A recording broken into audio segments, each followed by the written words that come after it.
our chance, the chance of Tavua and the surrounding communities to speak directly with the Honorable Prime Minister of this country, the Honorable Ministers, senior government officials about the issues directly affecting them. I'm Stanley Simpson, your host from the Fijian Media Association and MyTV.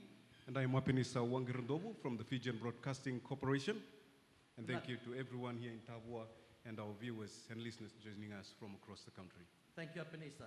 We are very privileged this evening and want to thank the attendance of the Honorable Prime Minister, Minister for Foreign Affairs, Mr. Sitiveni Rambuka, for making the time to come and answer questions from the community. To the Minister for Public Works, Meteorological Services and Transport, Ro Felipe Tuisawau. The Minister for Multi-Ethnic Affairs and Sugar Industry, Mr. Charanjit Singh. Minister for Information, Honorable Linda Tambuya. The Assistant Minister for Youth and Sports, Ali Kimbia. The Assistant Minister for Public Enterprise, Sachinda Nand. Senior government officials, thank you for making the time to be here. We will jump straight into it and we'll ask the Prime Minister to give an overview, a summary of what his government's plans are for places like Tavua. Sir, Tavua is a town many of us simply drive through many times on our way to the other bigger centers. Many times we come by, we see the same town that we've seen for many years. How do we bring development to a town like Tavua? What is your government's plans?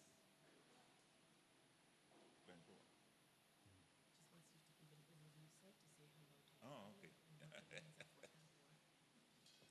Nakastani. Ladies and gentlemen of the media who have organized this, it's not organized by government. It's not about next year's election. They organized it and invited us to be here. My opening remarks is made up of 29 pages just to open. And then I have about 20 pages for each of the ministry. So I hope you brought your breakfast. But this is a very good initiative. I know I missed the Vunulev once. It is the best opportunity for the members of the public to speak directly to the government, the ministers of the government, and assistant ministers, and for us to interact in a way that was established by the first settlers who went to to what we now know as the United States of America. They used to have town hall discussions in the early stages of the settlement. They got in, they established towns, like the times of the gold rush in Fiji, where they established Watukola and Tavua grew. But I do not think we have ever had a series of town hall discussions or town hall question and answer sessions as we have now started with Stanley and his crew. And we thank them most sincerely for this initiative. And we're here just to answer your questions. We're just demonstrating to you that we are a government that listens. So we have come to listen to you, and we have come to answer your questions. And I think most of the questions will be focused on matters affecting Tavua and surrounding areas, including Watukola, and the Minister for Labor is not here, and also his permanent secretary, but the Deputy Secretary, I believe, is here.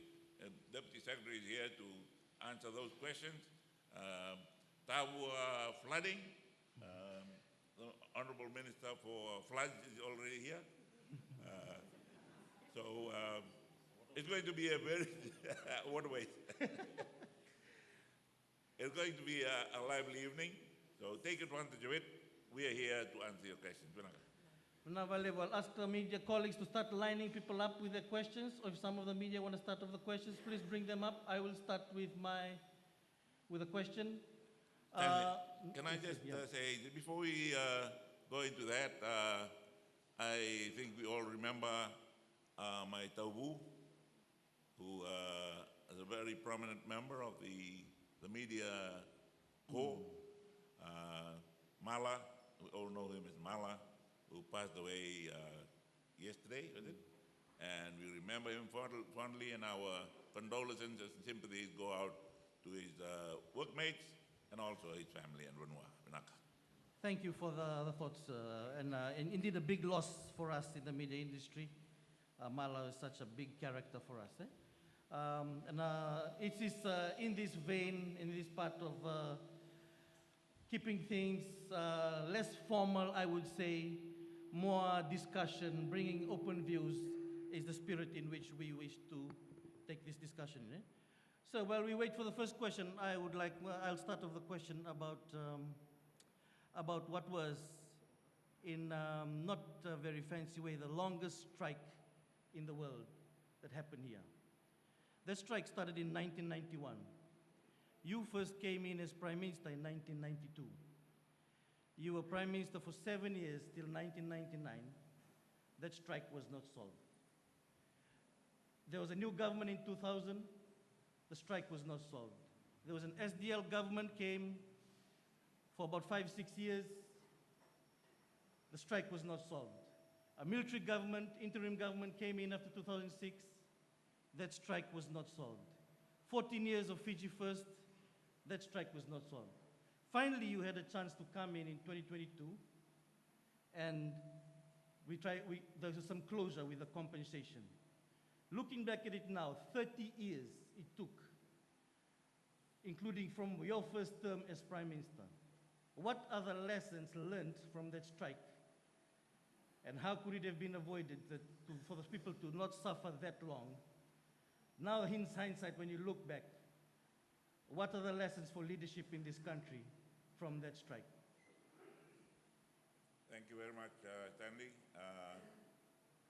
Those remaining workers who are here tonight and those that attended the first meeting we had some time ago will remember that we came at the time to announce the resolution of the various issues that were raised then, and also to announce the compensation amount that the government was prepared to give to each household.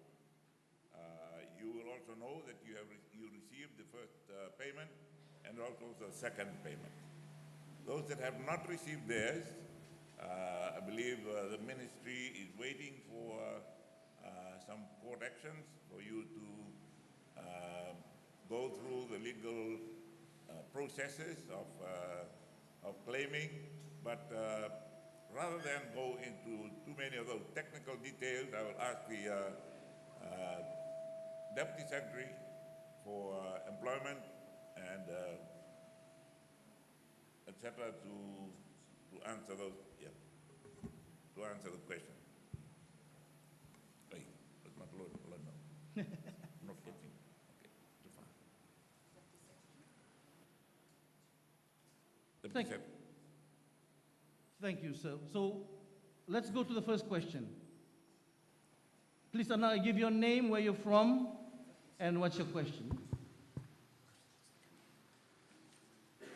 I'm Joseph Sandro, the president of the Fiji Mine Workers Union, 1991 strike. I represent my members. I would like to thank the government, the coalition government, for whatever they're doing in the good work with the people in the members in Watukola, mine workers. I would like to thank them. I would like to thank all especially the Minister of Labor, doing all this payout. There's 195 has passed away. 173 has been alive, is still alive. So the compensation has been out to all the alive one has been gone through the payout, the 25,000. And the 173 are still struggling for the payout on these probate issues through ministry. So a few questions I want to ask. Is there any possibility for resettlement, the members of the mine workers, there's a rehabilitation by the government. One. Two, asking the government as assistance is possible to assist them, especially the HPM. Number three, how can the government assist with relocation of the mine workers? Thank you.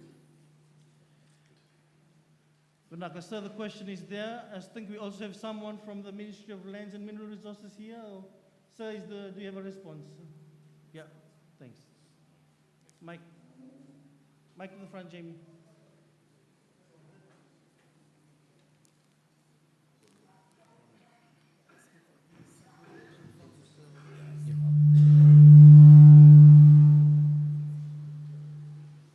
Thank you, Honorable Prime Minister. Thank you, Cabinet Ministers. In terms of the Vatukola strike, the 1991 Vatukola strike, we have cleared the payments, but of course, those who have not submitted their legal documents as probates, we're still assisting the families, we're still assisting them to ensure that government, and of course, as part of the process, we pay to the dependents of the deceased, legally correct. So we are currently assisting the families in that. On the second question, in terms of the resettlement, that of course we will be working with our colleagues from Ministry of Lands Department. Of course, we will be following the due process before we can come back to them. Have they received the notification for eviction? So, to speak, the company has been, of course, talking to them. Yes. So for the deceased that he's asked for, what's the program for them, the ones that haven't got their compensation? So they are actually currently working with the probate process. Okay. So that once they get the documents, then of course the ministry will pay them. Yeah. And the issue of resettlement? The issue of resettlement, we will be working, of course they have raised that, but they will be raising that formally to the ministry, and we'll be working with all the line ministries to actually assist them. Okay, thank you. Next Thank question, you. please.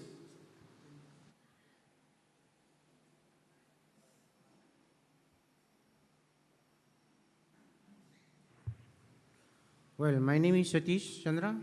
I work as an industrial relation officer of Nestle Union of Workers.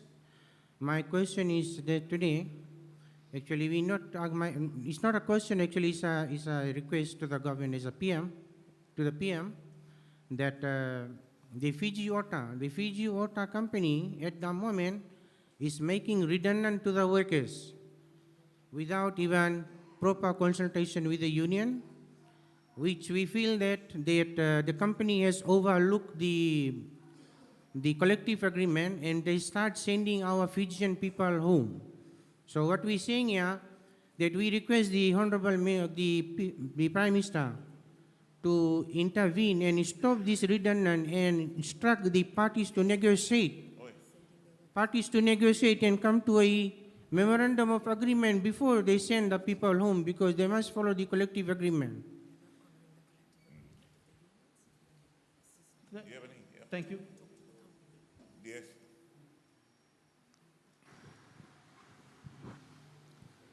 Thank you again, Honorable Prime Minister. Of course, team, this is an employer and employee issue, and we are dealing this in accordance with the Employment Relations Act. And definitely we know there is a collective agreement in place. There is a process involved in the collective agreement in terms of how to resolve the dispute. So for that matter, any employee grievance, we will deal it through in accordance with the Employment Relations Act. Thank you. But what we're saying in this matter, there's nobody been informed. Even the union is not being informed, not being negotiated. So we talk about good faith dialogue between the parties to be held, so that our people, our workers, the members, those who have been made redundant, to be paid a fair package so that it is fair for them. Because they have a family to look after, and Tavua is our small place.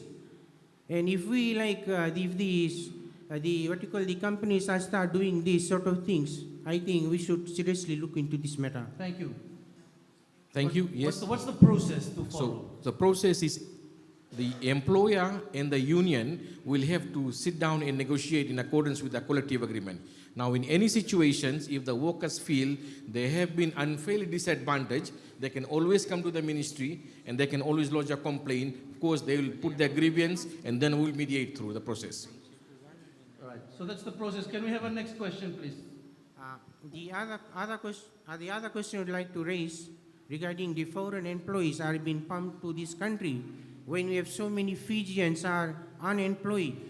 So I request the government of the day that give the employment opportunity to the citizens of this country first, rather than getting the people from overseas to the foreign employees to this country, because we have so many unemployed Fijians are standing by for the jobs.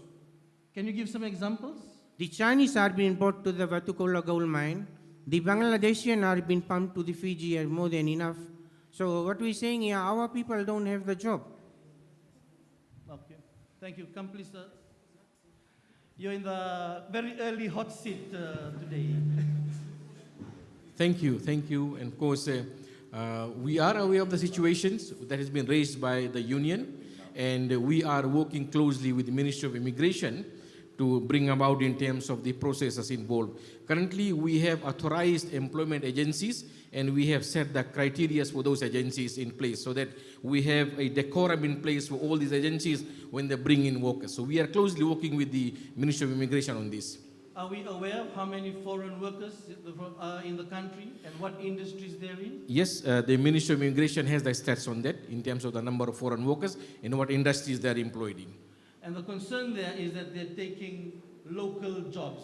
Is that a fact, or are they complementing? What's the concern that he has is that they're taking local jobs, that there are local people available. What's the process in determining whether we need foreign workers or no? I think from what I know, of course, is that if only when we don't have local talents available, then they can come in, the foreign workers. We will go to the next question.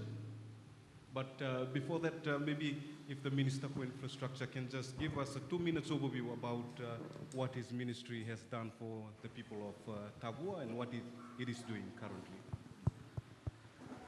Thank you for this opportunity. It's great to be here. This is my first town hall meeting. I've been in town halls but campaigning, but I won't campaign today.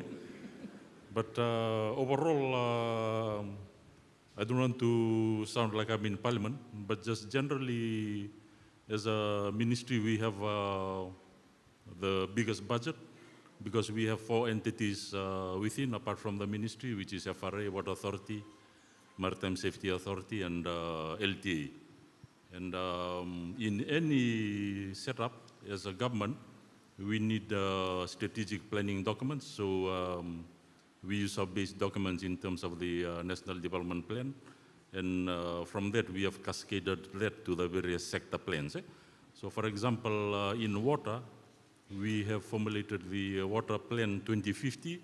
Within that plan, it has the results of a needs analysis of Viti Levu, Vanua Levu, and all the maritime islands in terms of the water needs, and costed approximately where we know the areas of need, the costs, and of course we need to put in place financial strategies in terms of meeting those costs.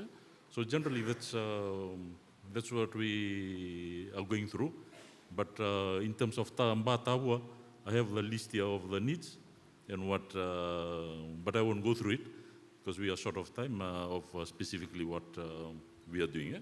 But our staff are also here and we will be able to answer specific questions. Vinaka. Thank you. Bula Vinaka Tavua, Bula tol my workers, all my Tavus, very happy to be here. I'll just be filling in information for ministers who aren't here. Of course, as you are aware, we have a plan in terms of the current budget to mitigate flooding. And from the Ministry of Waterways, I think there are some staff that are here because the minister isn't able to make it. But I'll just give a summary and they can give an update on what is actually being done on the ground. So, as you know, we have the emergency clearing of Tangi Tangi Creek completed in mid of this year to reduce localized flooding. There's also the Nasivi River embankment works to stabilize riverbanks, which will begin in the second quarter of 2026. That's also budgeted. Tavua Town Drainage Survey, which has been underway with the Ministry for Waterways and the Town Council, and they're aware of that. And I will just ask any staff members who are here if there are any questions specifically with those projects from Ministry of Waterways, they are able to answer for you. Thank you. Thank you for that, Honorable Tavua. Now we will go to the next question.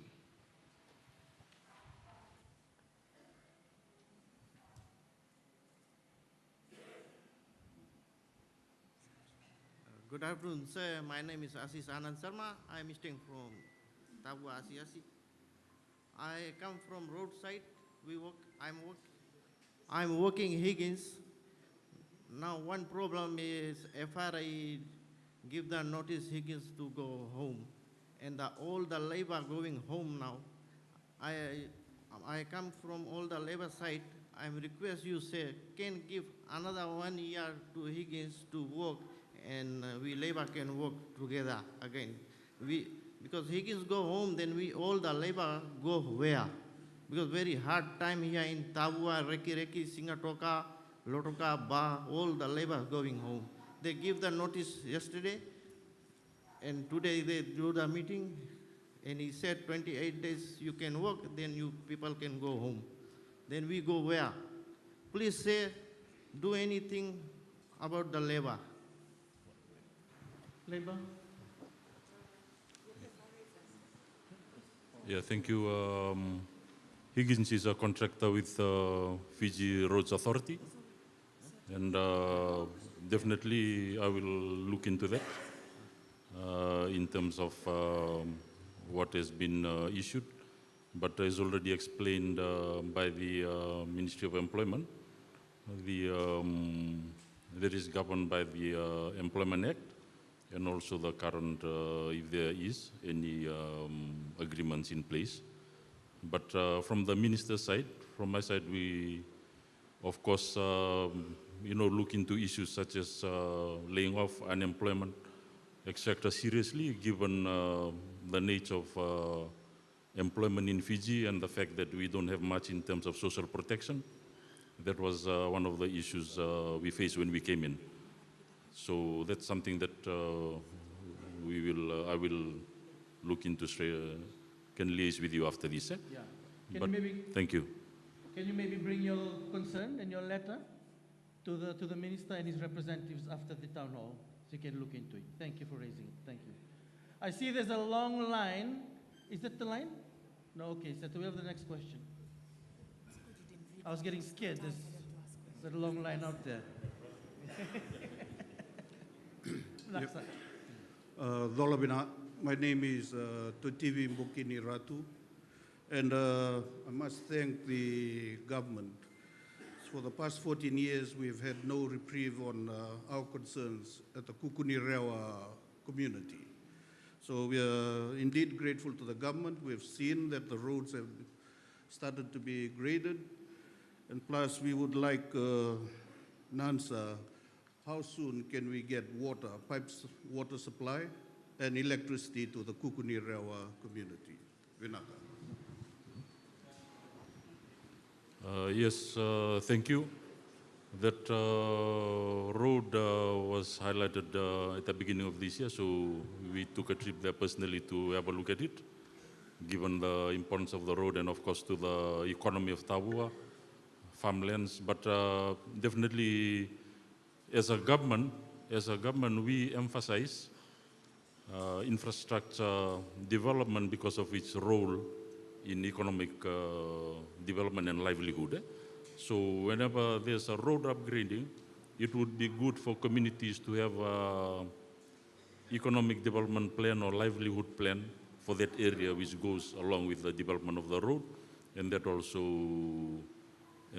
goes for this road, which we at the moment we are assessing the water needs and also the power in terms of the assessment and also the scope which is needed, and assessing the amount and see which government we can carry or we will include it in the budget as is the normal process. Vinaka. I think the question they want to say is when can they get the water? With all that assessment, how long do you think it'll take? Yes, it's something which is an ongoing process. As I mentioned, the assessment and the scope of works, normally we do it quickly, but the budgeting part is the one which we, as you know, understand in terms of the budget process. We're looking at that at the moment, hopefully within the, at times there are unspent budgets, and we normally look at those such projects in order to utilize that budget. So it's possible it could be this financial year or early in the new financial year. And hopefully we are still in the government, so we can continue with these projects. Vinaka. Just before we go to the next question, I'd just like to point out, apologies for the sound issue. There's a lot of mics in operation, hence they're scrambling to manage it all.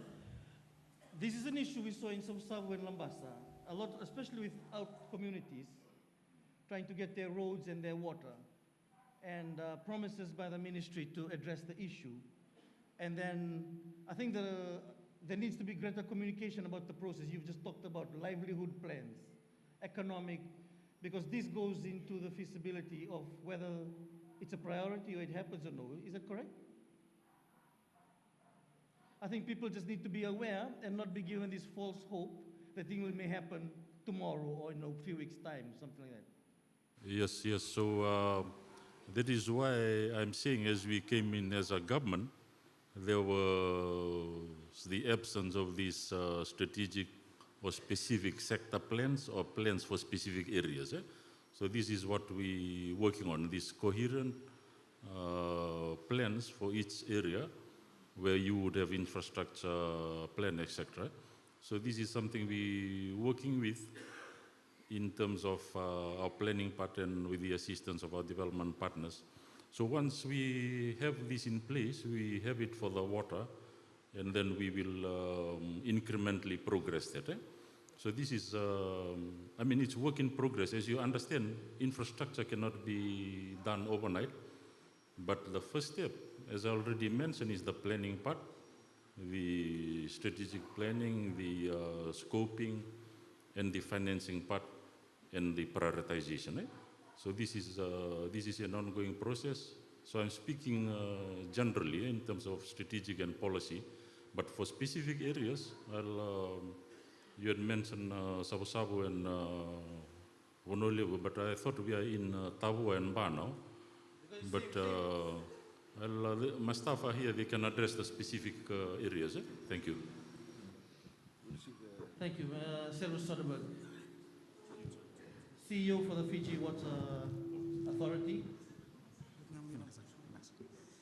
Thank you, Honorable Prime Minister and Honorable Members of Parliament. Just with respect to the request for the extension of services, we'll have our team come over this week and in next week to make the assessment, depending on the size or the needs that is going to go into putting in the infrastructure. Then we can make a determination on the cost, and then we will see how long it'll take us. Some projects, if it is significantly big, it'll take multiple financial years.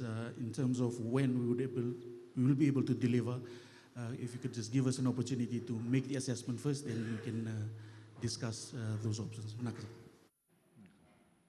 Vinaka, Mr. Soderberg, we have representatives as well from the Fiji Police Force that are coming in. Welcome to this town hall meeting. We'll take the next question now from... Bulabinaka to our visiting MPs, Bulunaka Taulina Tambuya, Rofilipe to Sawau. My question, I want to direct to the Honorable Prime Minister, Sitiveni Rambuka. I'm a resident of Nasomo and Votukola. We own a native freehold title of 1,026 acres. I've been in Fiji for about 3 years now. I spent about 10 years in Papua New Guinea. My question to my Honorable Prime Minister, what is your plan this coalition government is going to do, especially because the question I will ask you, it touched the very heart of every native Itoke of this country.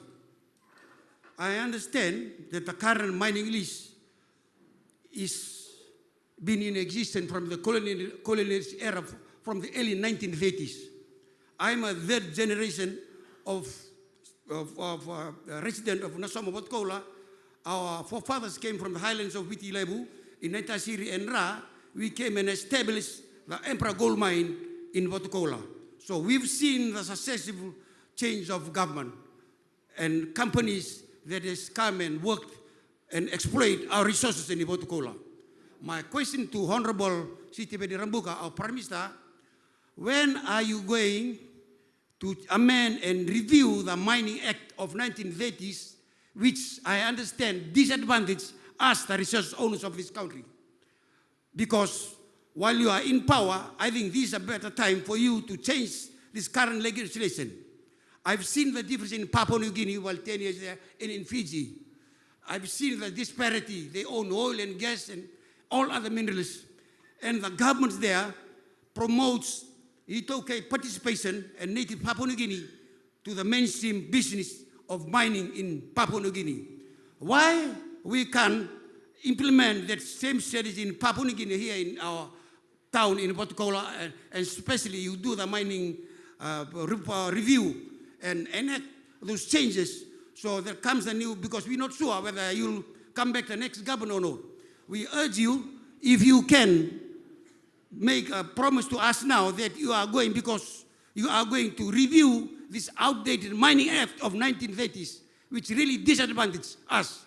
For instance, if you go tomorrow to Mopotkola, you'll see this Chinese company, they come and exploiting our resources there. What they're doing now, what they're doing, what they're doing now, they're mining the A-grade soil, A-grade gold. They don't process it locally, they take it in containers right to China. In that way, I assume they are escaping the leakage of paying taxes to the government. So in that way, we are disadvantaged by being collecting the revenue that we're supposed to collect here in Fiji. I'm urging you, Prime Minister, you implement this legislation, so you change this Mining Act of 1930s, so we can have a fair and equal distribution and return to the landowners. Can answer it. The gentleman would understand very well that we have inherited our acts and so on from the British system, which, and those acts and laws were guided by the various ownership laws that guided the British government or the realm, the crown, and the colonies of the time. In 1930, we were a colony, and we were guided mostly by those laws that were laid down those days that related to surface rights, mineral rights, underground water rights, fishing ground rights, and all those things. It will take time for us to revise the act or to go through the process of amending the act to satisfy the population of this country. Let us not forget that the chiefs, when they ceded Fiji to Great Britain in 1874, ceded everything. And the Queen came back a few years later, 1874, 1881, when the Queen made it very clear that everything was still with the Tokay Fiji.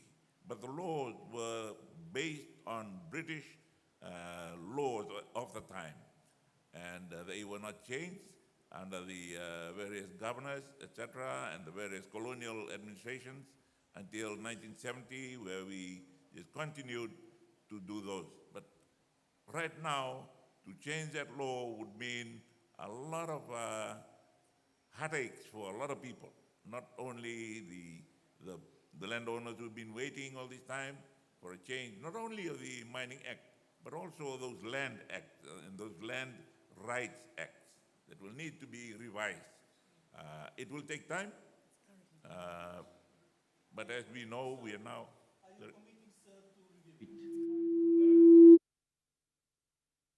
Actually, enacting the amendment will probably be the problem in the sense that we will need wider consultations, investor discussions with investors, and those that all the stakeholders in the mining industry were involved in Fiji at this time. Right now, the minister and the director of lands are the ones who is here. Okay, director. The director can come and tell us the finer details of the act and the various rights that I was talking about, right? Inaka. Thank you. No? Right. On. Vinaka, thank you, Honorable Prime Minister and the forum, and to the participants this afternoon. For the Ministry of Lands and Mineral Resources, we have mandated this financial year that we will be rolling out or starting the review of the three mandatory acts that the ministry, which is the State Lands Act, the Mining Act, and the Land Use Act. So we will be rolling it out this financial year. So we are beginning the process. Naka. And what will be the process there for people like him with their concerns? Thank you, sir. As part of all the revision of the acts, we will work very closely with the Fiji Law Reform Commission, and we will be involving a public consultation. We will get public view. We will consolidate all of that before we tabulate it to Cabinet and to have it passed before it is amended. Naka. Naka, next question, please. Lynn. On. Just to assure my Tavua that they will come here and do public consultations with you and your community. Navale Batao.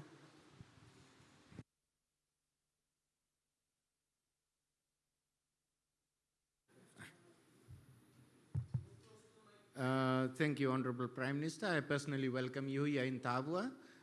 Today I have seen it's one of the first time that all your line ministers that you have come, and we have seen so many people over here. And I really appreciate that. I have 4 questions. It's not, I have written it. It's from the people. I'm directly to the Sugar Minister. And I have 4 questions with the Sugar Minister and a supplementary question to you, sir, Prime Minister. If you have a...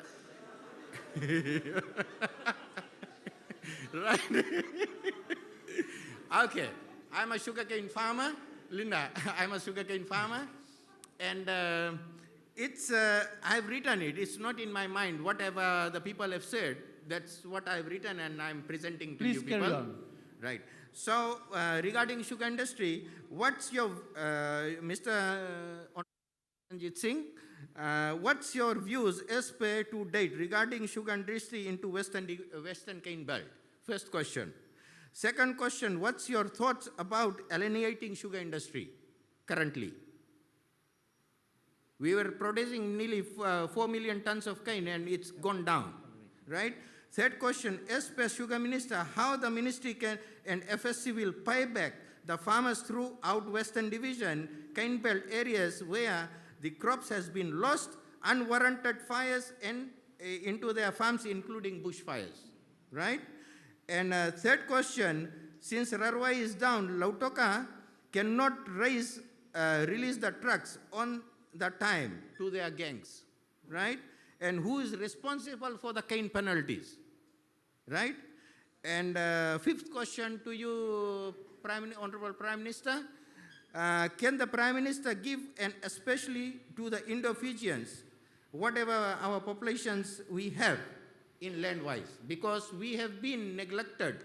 We did many things aside from British, where they have robbed the Fijians back in 1700s or 1800s. The Indians has come over here and we developed this country, right? Together with the Fijian people. And what is the guarantee that if you see the Freehold triple line in Toko, right, it's in process converting to native lease, right? And aside from native lease, what are the assurance that this coalition government can give to Indo-Fijian, especially Indo-Fijian, because the Fijian people, they have their land. Especially we are targeted. The alienating sugar industry has gone down through this, through these leases. We are producing 4 million tons of cane. Today, we are going down. Sugar industry has been very high. Where we are standing now, it's through sugar industry. Sir, round your point, please. Yeah, so I've done that. Thank you. Please stand there. Please stand there and wait to get your answer. Please stand there and wait. We're getting some raw, unfiltered questions. We'll let that run. This is what the town halls are about, right? So maybe to Honorable Chanranjit Singh, you've got the 4 or 5 questions there. Hello, hello. Thank you very much, gentlemen, for your questions. Because there were 5 different questions, can you just repeat the first one, and then I'll answer to that one, and then I'll go to the next.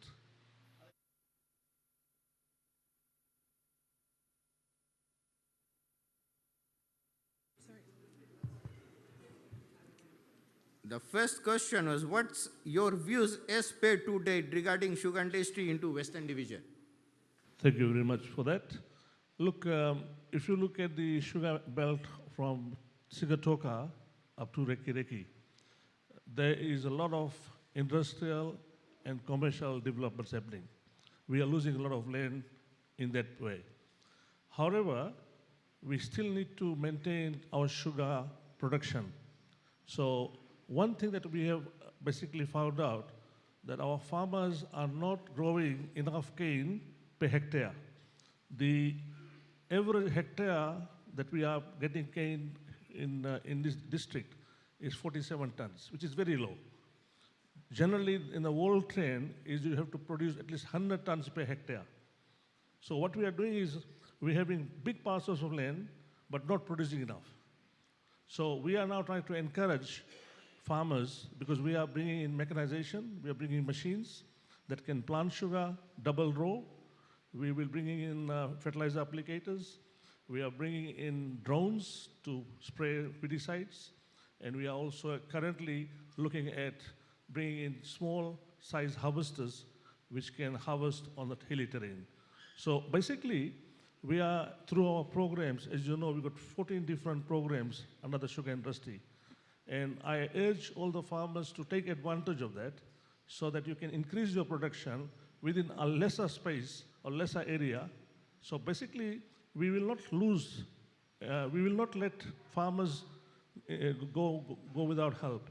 We are there to help, and through our Honorable Prime Minister's policy, the sugar industry we want to revive. And as you said that we had 4.2 million tons of sugar cane, you're true.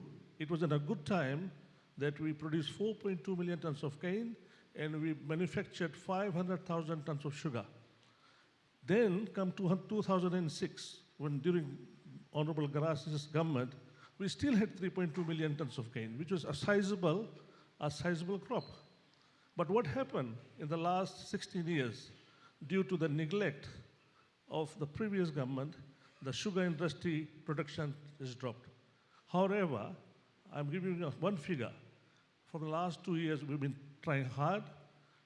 Last year, we harvested 1.3 million tons of cane. This year, our crop size has increased to 1.6 million tons. So we are basically trying to encourage our farmers to go back, plant more, and mechanization will be the answer. One question regarding that. Does it mean infield farmers? To that, we'll continue the discussion. Look, there's a long line there, but overall, I need you to answer just that question and the buyback and the Rarawai meal that he asked for. The Rarawai meal issue. So, field farmers and then buyback, Rara meal, how are you planning to encourage people to go back into the industry? Well, infield farmers, obviously we are encouraging farmers to go back And for that, there's a program. And later on, I can explain to you with my directors here. They're around to let you know in particular that particular issue that you're talking about. Now, coming back to Rarawai Mill. Rarawai Mill or Penang Mill? Down. Finish. Well, okay. Thank you very much. Okay, Rarawai Mill, yes, I know the unfortunate thing happened that it had caught fire. We don't know what was the reason and how it happened. The insurance companies and the National Fire Authority are still there to give us a report. However, we have been assured by the Fiji Sugar Corporation staff, the management, that the mill will be operational by the first week of December. I know plenty of questions will be coming on the sugar industry, and it's quite a lot of complex issues, but there's a long line there. We'll try to get through a line of people, and then the people can come in the second round for the discussions. I know there's many questions on the sugar industry. Hello, I'd like to thank the Prime Minister and his group coming down to Tavua. I am Dhirendra Singh, a businessman, a former councillor, and I represent Tavua Ratepayer and Citizens Association. It's a request to you, sir. Tavua for a very long time hasn't got a sewage line, Tavua town and the village, if that can be taken care of. And secondly, we need a new morgue at Tavua Hospital. The last morgue was donated by Tavua JCs when we were the members 35 years ago. And the third is, Tavua town needs a proper bus stand, taxi stand, and carrier stand, if that can be taken care of. Thank you. Sewage. Anyone here to Sewage Seru? Mr. Soderberg? And can we have the, I believe the Divisional Medical Officer Western is here to answer about the morgue. Can you please stand by? Thank you very much for the question, sir. Just with respect to the wastewater infrastructure for Tavua, it is part of our water sector strategy. In the upcoming, the 2027-2028 financial year, we will be undertaking the feasibility study to cover the Tavua area. At the moment, the focus is to manage the fecal sludge that is currently inside the wastewater septic tanks that we currently have. The facility for that will be built in Natambua, in Lautoka. In the short term, we will be doing we will have to deal with sludge through removal and cutting across to Natambua. But from the 2027-2028 financial year, we will be doing the feasibility study. I just also want to highlight, before any infrastructure is installed, there is a requirement that we have to undertake land acquisition, which is a significant part of the program itself, along with the detailed design, before we can proceed on to infrastructure implementations. So while there is plans, it's part of our medium-term plans, but fecal sludge management is what we're working on at the moment for the Tavua area. Mr. Soderberg, can we have the Senior Medical Divisional Officer for the Western Division to answer to the second question, if he's here? Yep. Yep. Come closer to the mic, ma'am. West, regarding the morgue issue, it is planned for this financial year, both for Tavua Hospital and Nandharivatu Health Center. Thank you. So this financial year, what does that mean in this financial year? That means the money... It means it should be done before the end of July 2026. It's in process. All right, thanks. Does that answer your question, sir? Yes. Thank you. Next question, please. First of all, I would like to thank God that you have given us time and effort from everybody to come and sit together and have a discussion. First of all, I would like to welcome our Prime Minister. Honorable Prime Minister, say you are welcome here, and honorable ministers. And I'm Mr. Balban Singh. I'm a social worker from last 40 years in Tavua. I look number of organizations, and we are in touch with Sugarcane Growth Council board member. I'm also advisory councillor. So, first of all, I would like to thank the government of the day being here with us. And secondly, we would like to thank on behalf of the growers for the cane payment. And thirdly, to reopen our railway line from Ba to Dharam Singh Point. Apart from few inches which we have been drawn, that our mill had been damaged by fire. Farmers on the ground are still facing problem. And our major, we are coping with the Ministry of Sugar is doing well with us, our Sugarcane Growth Council, our Sugar Ministry, our Minister. Till 4 o'clock I was with farmers in Batambau. The machine had been hired by Sugar Ministry to take out the cane over there. So my request is that on behalf of the people of Malele Stage 2, 3, Natalevu and Kandavu, where 250 households, more than 257 households, and the population is around about 550. There was a dream of people. I'm having my child, he is having his child. Sir, can you please, there was a dream. What is your question, please? Can you get the See, question? my question is there, extension of water lines. Extension of water lines, which is the reservoir is sitting on the border of Malele in Masimasi. The valves are there, the things are not extended. It is not a big project. So we need to look into this. So how long it will take the water department to give water authority water? Because as we have seen, the boreholes are drying now. Small projects are not working. So our request, how long it will take for people to survive there? Thank you. Can we get that question? Is there? Yeah. Honorable Tusaba. Thank you. Siu will give the details, but it's will be assessed this year for possible inclusion in the next financial year. Siu or authority, can you provide further details? Thank you. Honorable Minister, sorry sir, just for your update. We are currently doing the detailed design for the extension for the Malele 2 area, the area that you're specifically referencing.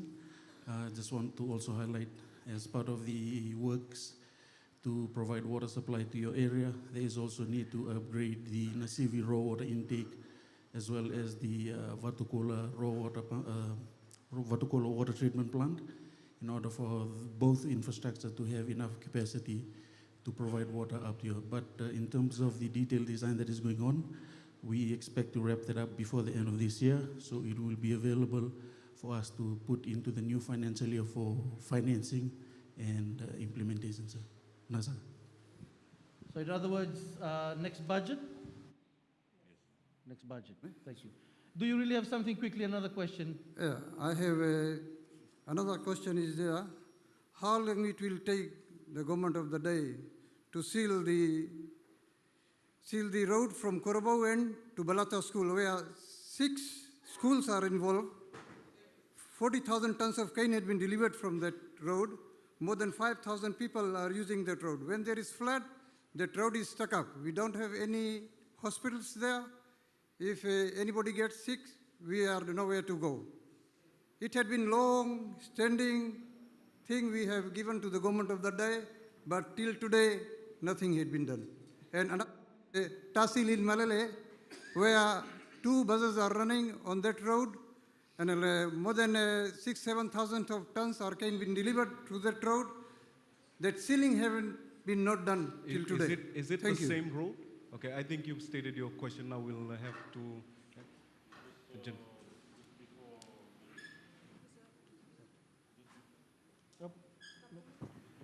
Question is answered specifically, as I already mentioned. This government has reorganized, and the FRA work is also complemented by the re-establishment of public works. So as we move forward, we want to cover everything.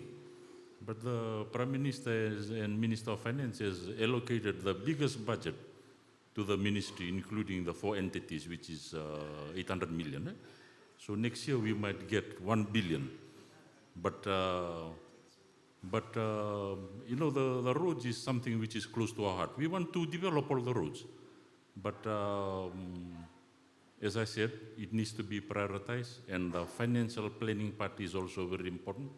And that is why, at the base, as a base document, we are doing a national roads plan, which will have all the infrastructure needs outlined there, and the financing and the implementation plans. Once we have that, then you know, we move forward in a structured and rational manner. From the last government till now, I mean, I don't want to blame the last government, but things had been ad hoc. But we are working hard on having those in place. But at the moment, whatever budget we're receiving, we definitely will be addressing all the needs which are put up to us. Thank you. Prime Minister, just to answer your question, Balata Flat, it's in this current financial year. Work should start by next week. And for Malele, once the team finish off from Lolom Road, they'll come and tend to Malele Texin Hill. Thank you. Again, I'd just like to say, thank you for speaking passionately about your communities. And I know I don't like to use the press for time, but thank you for taking the time to convey your views and to highlight how important your community is and the challenges that they're facing, and why it's very challenging for us that, so many years after independence, that we're facing a lot of neglected roads. And this government can blame previous government, but the responsibility is now that they must come up with a plan to ensure that you are all taken care of, and the process that needs to be followed. So thank you for that. Now to the next question. Prime Minister and Cabinet Ministers. I'm TV Teralulu. I'm the chair of Land On Unit, then old Tavua Town, right to Vatukula. First of all, I want to add on to Mr. Singh's comment about waterways. At this moment, Honorable Minister, Tavua Hospital, they discharging all the dirt to Nasivi River. And this has affected the village members that are using the same river down to the sea. If you can look into that one, or you make a stop order for them to stop wasting Nasivi River. Okay, let's go on to my subject, Honorable Ministers. We have a big project. They came 4 years ago. It's called Vatia City. And I'm one of the directors. Until today, I must say here that TLTB has not done anything at all. And the Tavua villages, we're waiting for that project because it'll create a lot of employment. As they always say that when the government can do it, the landowners can. When they get investors and employ people. So we have the courage to do that. Up till now, we had so many meetings in the village. We have completed all the legal process by letting the members to sign 60%. And we have about 4 Matangalis. We've done all the process. And I tell you, TLTB is not doing anything at all. And it's been 4 years now. Thank you. Can we just answer those 2 questions first? Any relevant government ministry? On the sewerage, I believe the Tavua Hospital. Yes, definitely we will look into that in terms of the discharge into the Nasivi River and the waste management. The WEF staff are noting that, and we will follow up on that immediately from tomorrow. Is that normal for the discharge from the hospital to be discharged into the Nasivi River? I mean, how long has this been going on? No. No, that's any discharge is covered by the environmental legislation. So we will look into that. Thank you. Please, the people use the Nasivi River, I understand, for fishing and livelihoods. Yes. So, Seru, can you please? Mike.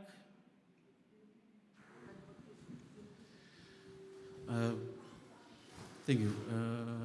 So with respect to discharge into the local environment, there are legislations in place that actually govern that space, and discharging into the environment of wastewater is not allowed. So we will look into the concerns that you are noting that the hospital, if they are discharging wastewater, there should be a septic tank available for the discharge of said waste. So as reiterated by the Honourable Minister, we will have the team across tomorrow to check on the discharge being referred to. Vanessa. Will we have someone from Ministry of Health to also give us an answer to that? Good evening again, Dr. Renita. There is no direct discharge of any sewage from Tavua Hospital. We have our own sewage system. As per clinical waste, there is a different protocol altogether. So I can confirm there is no direct discharge of sewage to any river for Tavua Hospital. Thank you. Thank you. That was reassuring. That was an alarming news to get verified. Now, on the VTSCT, is there anyone from government who can respond to that? TLTB? While we're waiting for someone to come and answer that question, do you have one more question? I have more. Okay, while all the interest of people here is directed towards Kola, I must say here that the previous government made a big mistake about the payment of royalty. I have evidence to prove that Vatakola or Goldman was sold by my great-great-grandfather, Tavua then. Those people in the Somal, they're not registered under any village under Bar Provincial. They settle there for employment. We are the landowners, and the royalty payment is done to them. That's the mistake done by Mr. Mbani Marama. I wish to tell you if you can clarify as who's supposed to be paid for the royalty payment. I think that's a sensitive issue that needs to be dealt by the TLTB. If there's someone from the TLTB here, please come forward. We do not want to litigate any of these matters here, but given that both parties are here, but maybe TLTB can advise on the process. Thank you.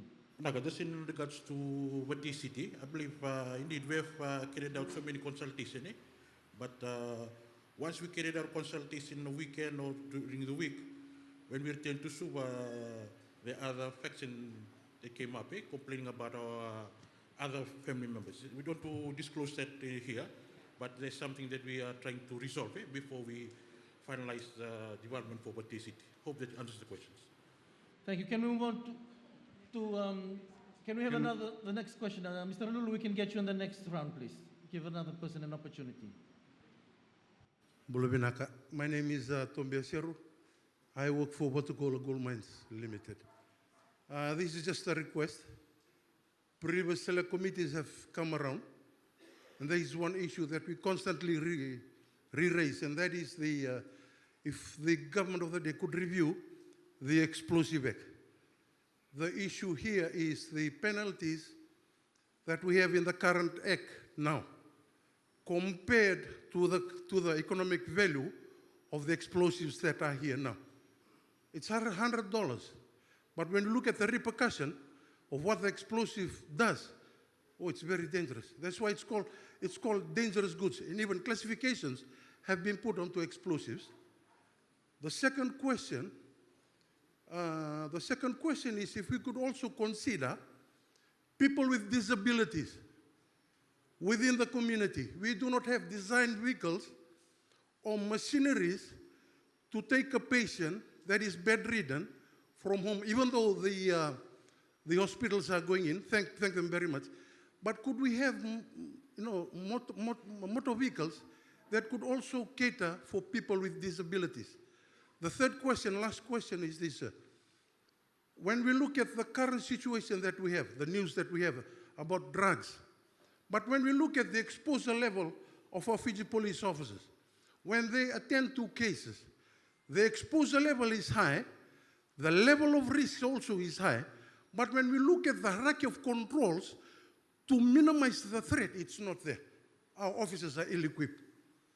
When they attend to a situation where there is a drug, a person that guards the drug, when a police officer comes, the level of risk is high. It's either they can decapitate the police officer, even threat to kill, because of the demand is there. I request if we could also consider our police officers, when they attend to such cases, if they could be fully equipped to cater and also minimize or eliminate the exposure levels that they are exposed to. Thank you very much.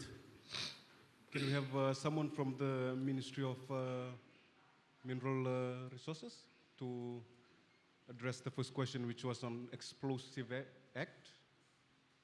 I think someone from Lands was here. From Lands. Thank you. With regards to the Explosives Act, I think that's a valid question. The law that covers the explosives and also fireworks, we're intending to also review this as part of the review of the Mining Act. Mining Act is currently being reviewed at the moment.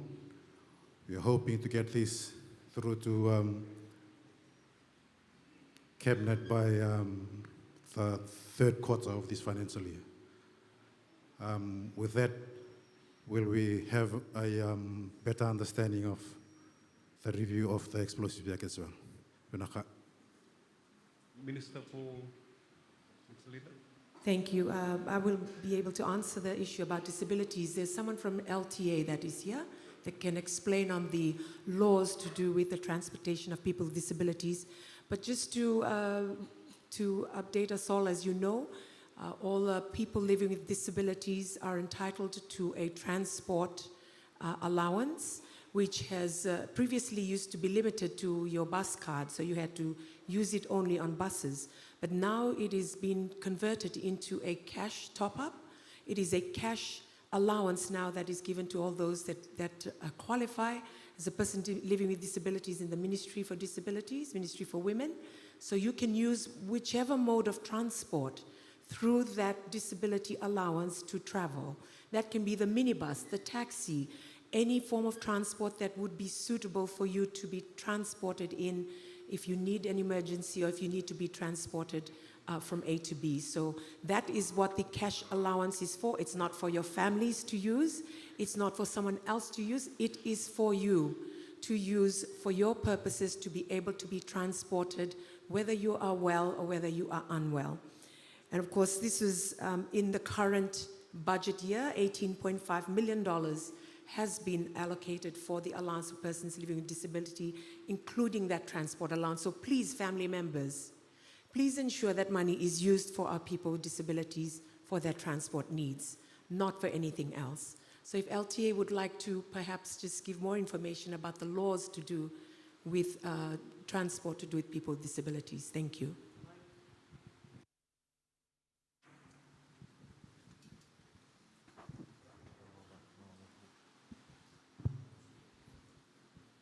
Yeah, Honorable Prime Minister and the Minister, just for the question, yes, LTA is currently conducting a study on the equitable access for most vulnerable in our societies, and this study is part of our current financial year project, and once this is completed with our overseas partners, especially World Bank, who is partnering with us on this project, we will be conducting awareness and also with our members of the society so that they can have access to any mode of public transport, whether it's taxis, minibuses, or buses. Thank you. Yeah, we have a question as well about the police force. How are we going to equip them? We have Fiji police force at the back there. Deputy Police Commissioner.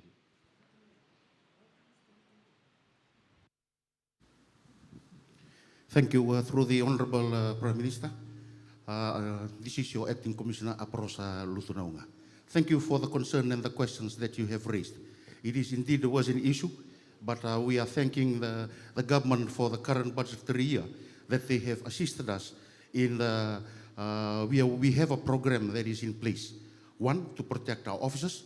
That is called an officer safety program, where it is been currently held in Suva, and it has been moved up to the north. Once they completed the training, they are issued with non-lethal weapons, and this is in the form of the spray, so that they could protect themselves once they're out there in the drugs. And at the same time, we are reviewing the Police Act, which empowers us to use the arms, especially to protect our officers. But as far as our health concerns, as far as being exposed to the drugs, the Fiji Police Force is currently looking through our processes and our systems and our protective clothing, especially when we are out there into the fields to uproot the green drugs.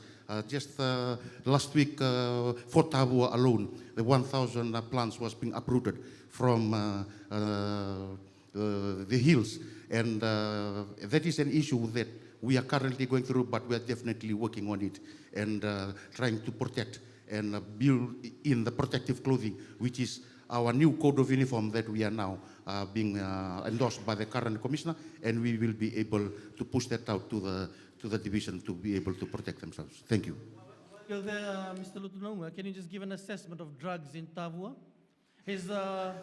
Thank you. Is it still green, or is there ice and white stuff coming here now? Because it's spreading quite. Okay, thank you. Before I answer that, please allow me to give an overview of the police services in Tavua. In Tavua Policing District, it consists of 298 square kilometers, which includes 6 villages, 12 schools, 438 cane farms, with a population of 45,000.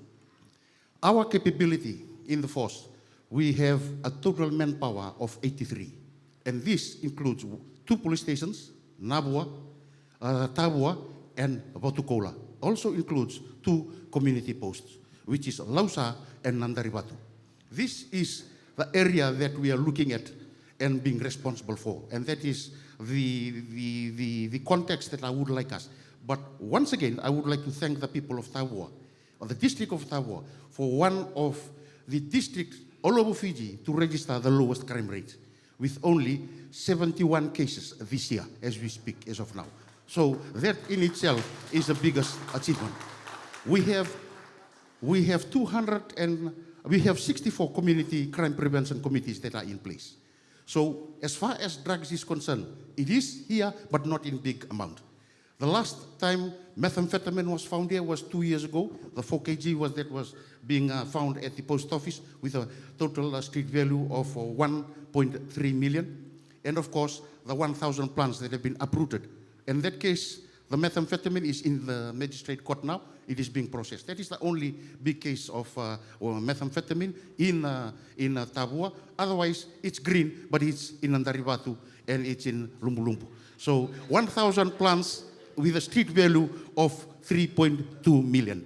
And those are the 3.2 million, 1,000 plants that your police force has prevented entering the public space to be consumed by the people. Thank you very much. Deputy Commissioner, we will now take the next question. The Honorable Prime Minister, the Honorable Ministers, Valabina. My name is Seni Rosimbevu. I'm from Lakiamba in Lao, but a citizen at Tavua now. I've been here for 4 years as a farmer, but I'm a naturopath by profession. I've built a clinic, naturopath and natural therapy clinic up at my farm, up in the highland of Tavua, that is through the Matalevu Road and the Kukunirewa Loop. That is where I come from at the moment. My first question, first before I do my 3 questions, I would like to thank the current government. Last week, they've started with our farm road through the initiative of your minister, Mr. Nditoka, thank you so much, from the Ministry of Rural Development. He was our first customer this year at our detox and herbal therapy up at Matalevu Road. And we are sad that he tried his best to bring his PS, but it took us 3 times to try and get him, but we couldn't, and RIP to the PS of Rural Development. Thank you so much for the road. It's currently going on. And my first question, who will sign it off? Because it hasn't been finished, and thank you to the DO Tavua for assisting us too, plus the Commissioner West. And who will sign it off? There are a few things we find that will damage the road again once there'll be a heavy rain. In Tavua, where we are, and the whole of Tavua, if I'm right to other farmers, it's 6 months of rainfall and 6 months of dry weather. And as you come through the western side, you'll be greeted by burnings up the hills. And my first question is the burning. I've been here for 4 years, and 4 years of replacing 800 meters of my water pipe. I gathered my pipe up from the mountain of Kukunirewa mountain hills, and then we pipe it down to 3,000 liters water tank that we provided by myself and my husband and the 5 houses communities that we are providing the water to them too. And hopefully through the initiative of the NFP, they will provide us with groundwater. So there can be another addition of 5 other families that we can provide, since I'm the last farmer up on the hill, and I'm right on top near the sun. And from Lakemba to up to this mountain sunshine, it's quite a challenge. Sir, burning, please. I've heard that the Ministry of Sugar is going to provide a drone. We have people up there too, from farmers. If you can provide us with a drone from your ministry, we can help the police to look after whoever is burning there, to help us in buying water pipes, 800 meters of water pipes every year. And number 2, since we are far from the town, there's no electricity that reaches us up there. 4 years of doing the therapy with the public, they're coming up in the Dragged Road. We've been using generator, and lucky the generator is still surviving. It's a 4th year now. I hope it's going to continue surviving. But thanks to Mr. Taito, who came to my request. I saw him in Lakemba, so I asked him to come and check us, because he's from Lakemba too. And he said they're only providing 300 watts, which only can, for lights only, for home lights. But he managed to give us 1 set to use. But with the machines I'm using, I couldn't do much with that 300 watts. All right. So can we have the Minister for Sugar Industry to tell us if he's willing to assist with the drones to work with the burning? Maybe the Fiji Police Force as well can. Thank you very much, Madam. Unfortunately, the drones that have been received by the Honorable Prime Minister on his last trip to India, that was specifically designed for sugarcane and vegetable cane farming, vegetable farming.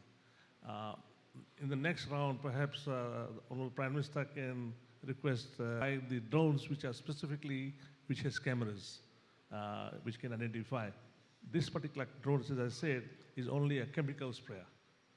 So definitely we'll take a note of that, and when the Minister for Policing comes in, we'll mention to him to get some drones for your purpose. Can I go on from there? With my first year here, I found drones been going around up my mountains from the police. I think that is for the marijuanas, but there's no more marijuana now. We are more civilized up there. We'll try and get your second question answered by the Fiji Roads Authority, maybe the timeline. Oh, the electricity, yeah. The roads as well.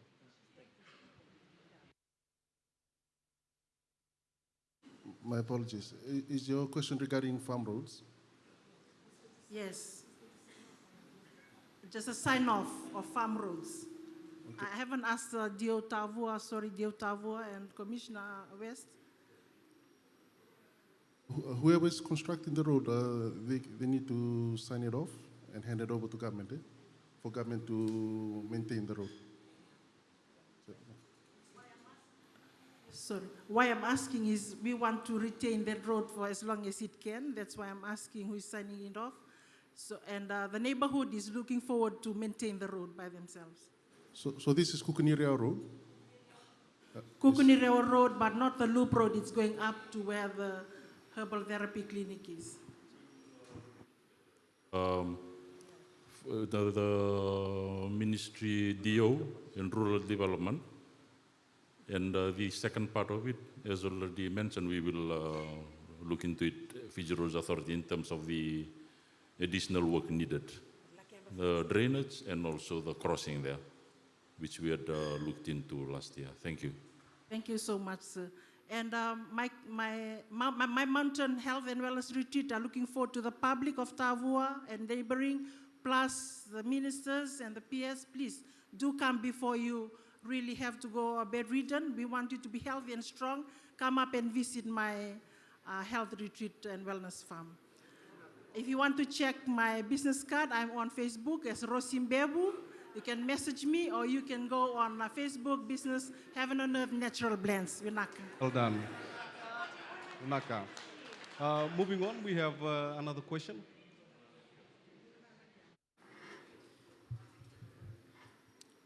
Honorable Prime Minister, Sitiveni Rabuka, Honorable Singh, the Minister for Sugar, Honorable Tambuya, Minister for Information, likewise Minister for Infrastructure, Honorable Tuisabau, government delegations, and ladies and gentlemen. My name is William Ralulu, and I'm here on behalf of our Matangali Tilivasewa regarding the land Vatukola, known as legally CG 1144 Toba bracket back block.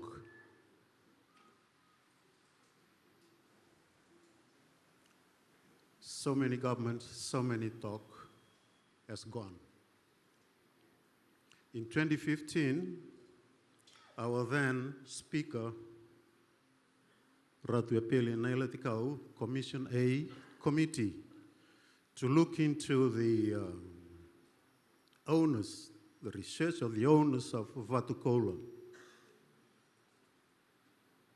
The result, if you look at paper number 16 of 2016, you'll realize that the committee that was set up, they received about 8 petitions from people around here, Naitasiri and Ra as well. In 2016, all the committees, all these petitions was dismissed as lack of integrity. Then after that, we lodged our documents regarding Vatukola, knowing there's no one else out there who can come with credible information and documents to establish or stake their claim on this land, CG 1144, Toba bracket back block. So yes, that finding sort of closed off the claims from people who were invited by government to submit their documents. When our People's Alliance Party, I said our because I'm a member, we met Honorable Minister Wasarong at his office in May of 2023. Minister Wasarong and members of his staff from the Mineral Resources Department. We spoke and the minister told me your petitions or applications for royalty compensation for Vatukola is all good. No question. My staff are here. We've been doing research for the last couple of years. We've been through that committee that was set up by the speaker then, Ratu Apeli. All that has been cleared. Now Tilibasi will pop up with his petition. The minister said, Honorable Bosaranga told me, all is good, the files are here. All I need is a letter. Just go down to the Itoke Lands and Fisheries Commission and get a letter from there, because before freehold, this was native land. We need a letter from them confirming who actually owned this land. I went on the same day and met the chairman then. The chairman told me, Mata, we started in 1935, TLTB in 1940. That land you're talking about was sold about 100 years earlier. We don't have much in terms of archives of freehold lands. We have native lands.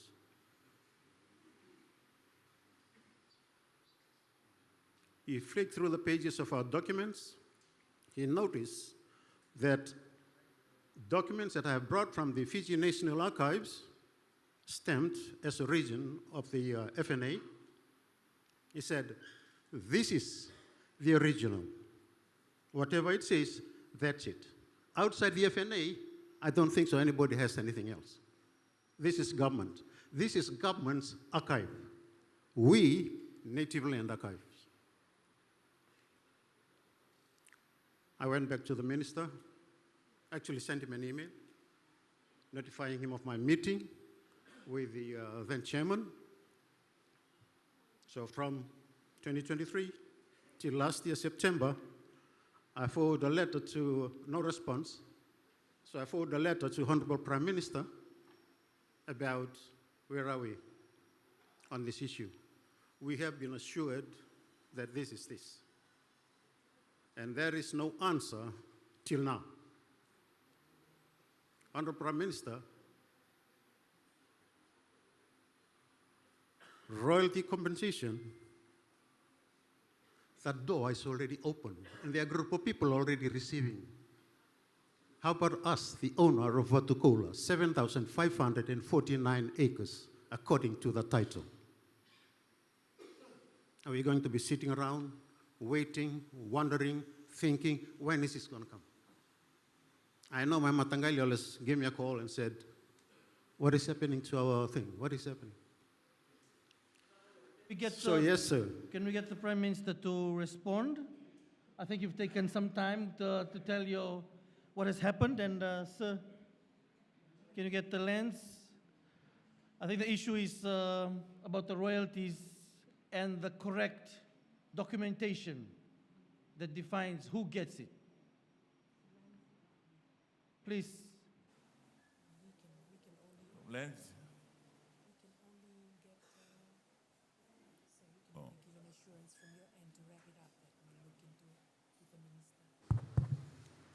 Thank you.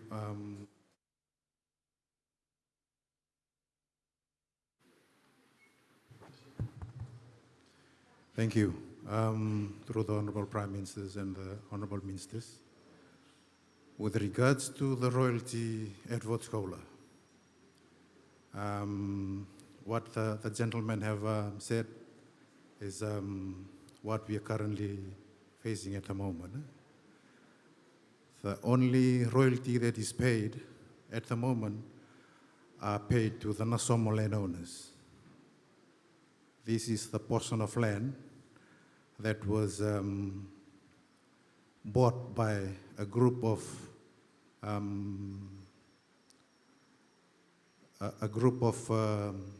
men, or they form they reside at the Nasomo part of the Vatukola freehold, and that has been validated.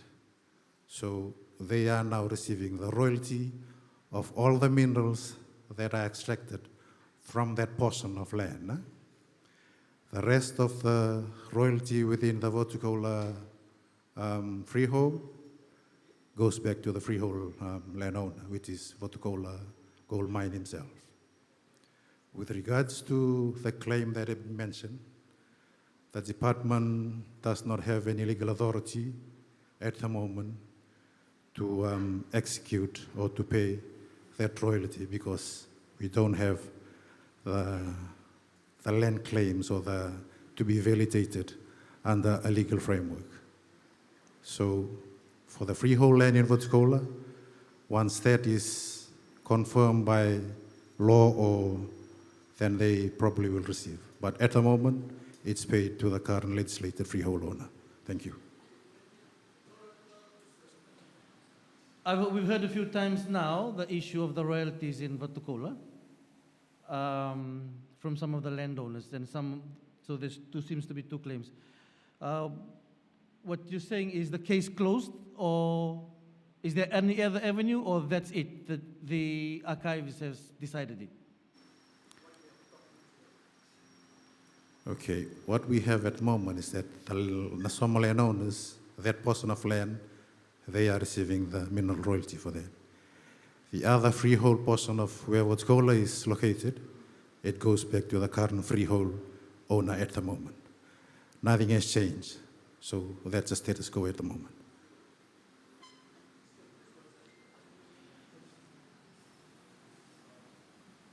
Yeah.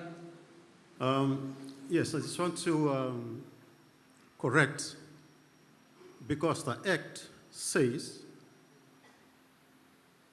native owners, not freehold owners, as far as compensation is concerned.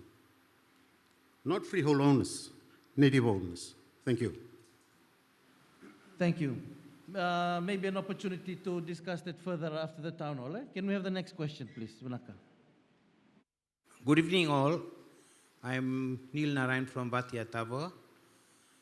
Our area has been without electricity and mobile network since I was born. Still the same. There's no electricity there. So humbly requesting the government of the day to help us. What's the area? Bhatia, Tavua. EFL? The project was on, then after that nothing has been done. Yeah. Is EFL in the house? Yes. Thank you.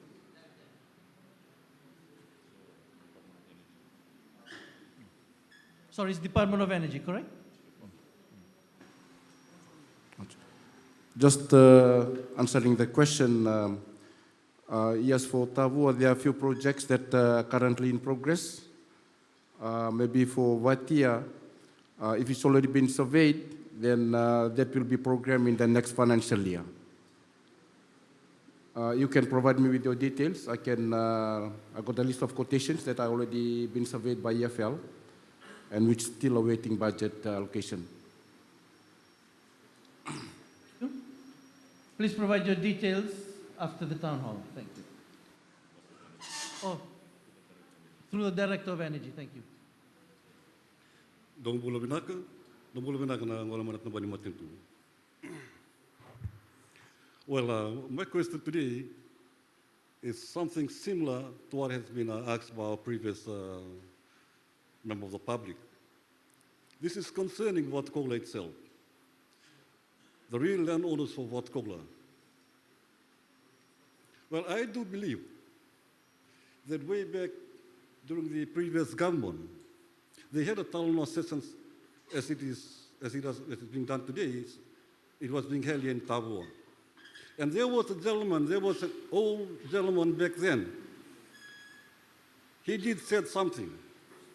And then there were government delegates who had followed him to wherever he had come from. Those government delegates that were here on that time back then was Colonel Kursinga. And he must have sent some of his government delegates to go and meet that old man.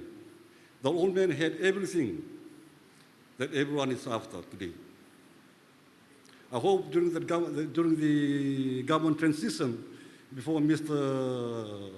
Rambuka came into office, whatever had transpired back then had been handed over to the current government.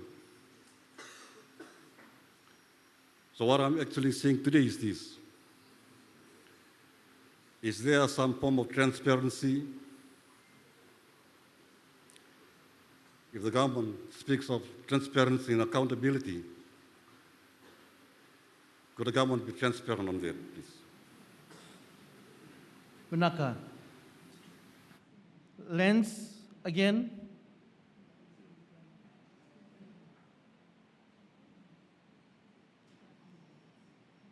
Representative from the Ministry of Lands.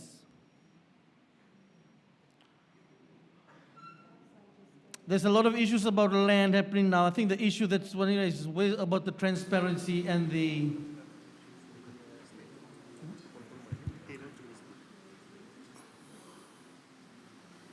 Mike, thank you. Yes, I just want to validate the gentleman's sentiments about the fact that, yes, there was a parliamentary committee, standing committee that came through and did consultations.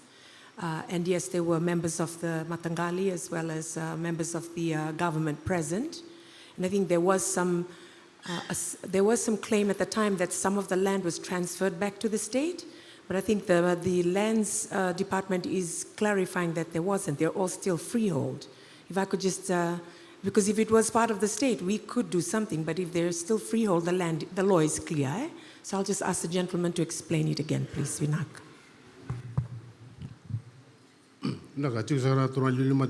Honorable Ministers, probably to generally explain on the process, because I guess the question that is before us is something to do with land claims. Yes, Minister, you've rightfully explained by law. You will need something that will need further study and something that needs to be passed by cabinet. Something that needs to be passed by cabinet before we can start to do any sort of reversal. But as it is, we will still stay with the status quo. There's no new policy on it. You stick to the legislation that's available. By law, all land reversals will need to be approved by cabinet. Naka. Next question. Would you like to say something to that before you go? Well, I do so. Just to elaborate a little further on this issue, I do believe that the guy whom the government delegates back then they went and spoke to, he's still working. He's working serving the government too. But the thing is, he doesn't have the guts to come and speak openly about this. You know?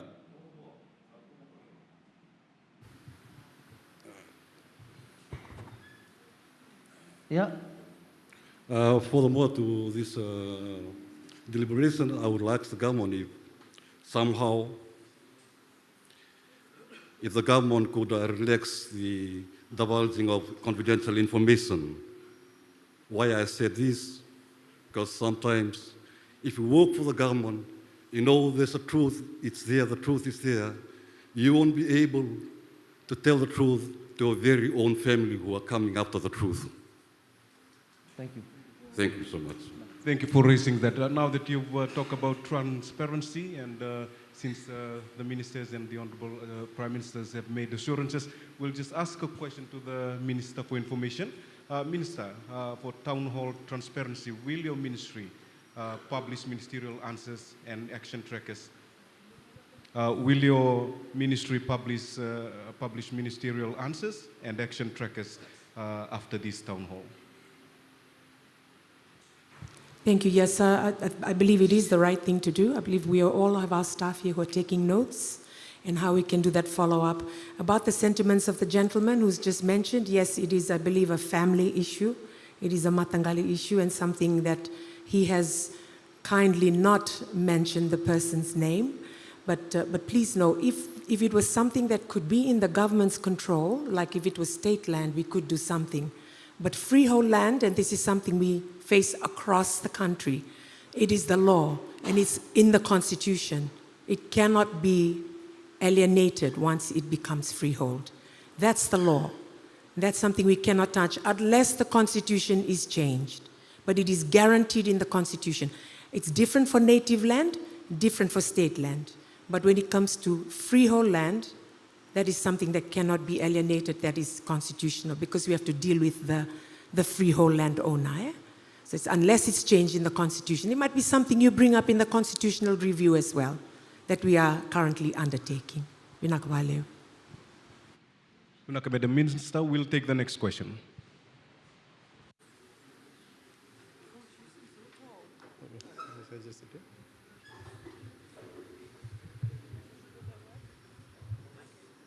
Honorable Prime Minister, Honorable Ministers, good evening to you also. My first question is regarding to the Minister of Infrastructure for the Tavua town road marking and the signs. I'm Dharmendra Raj. I'm a businessman and a director for driving school in Tavua. There has been no stop sign we have got only one intersection in Tavua. There is no stop sign there, and we had experienced numerous accidents there, just next to the Pacific Feed. And I have highlighted to Town Council. Town Council, this is FRS job, and to LTA too. I hope a stop sign. There's a very small stop sign from both sides. It's not put in there for safety purpose. And we have seen there is no road marking at Chopin Safe. There's a busy place, the bus stand, there is no road marking. And the second question is to the police unit. In 2023, 6 August 2023, we formed an organization here, Tavua Sanatan.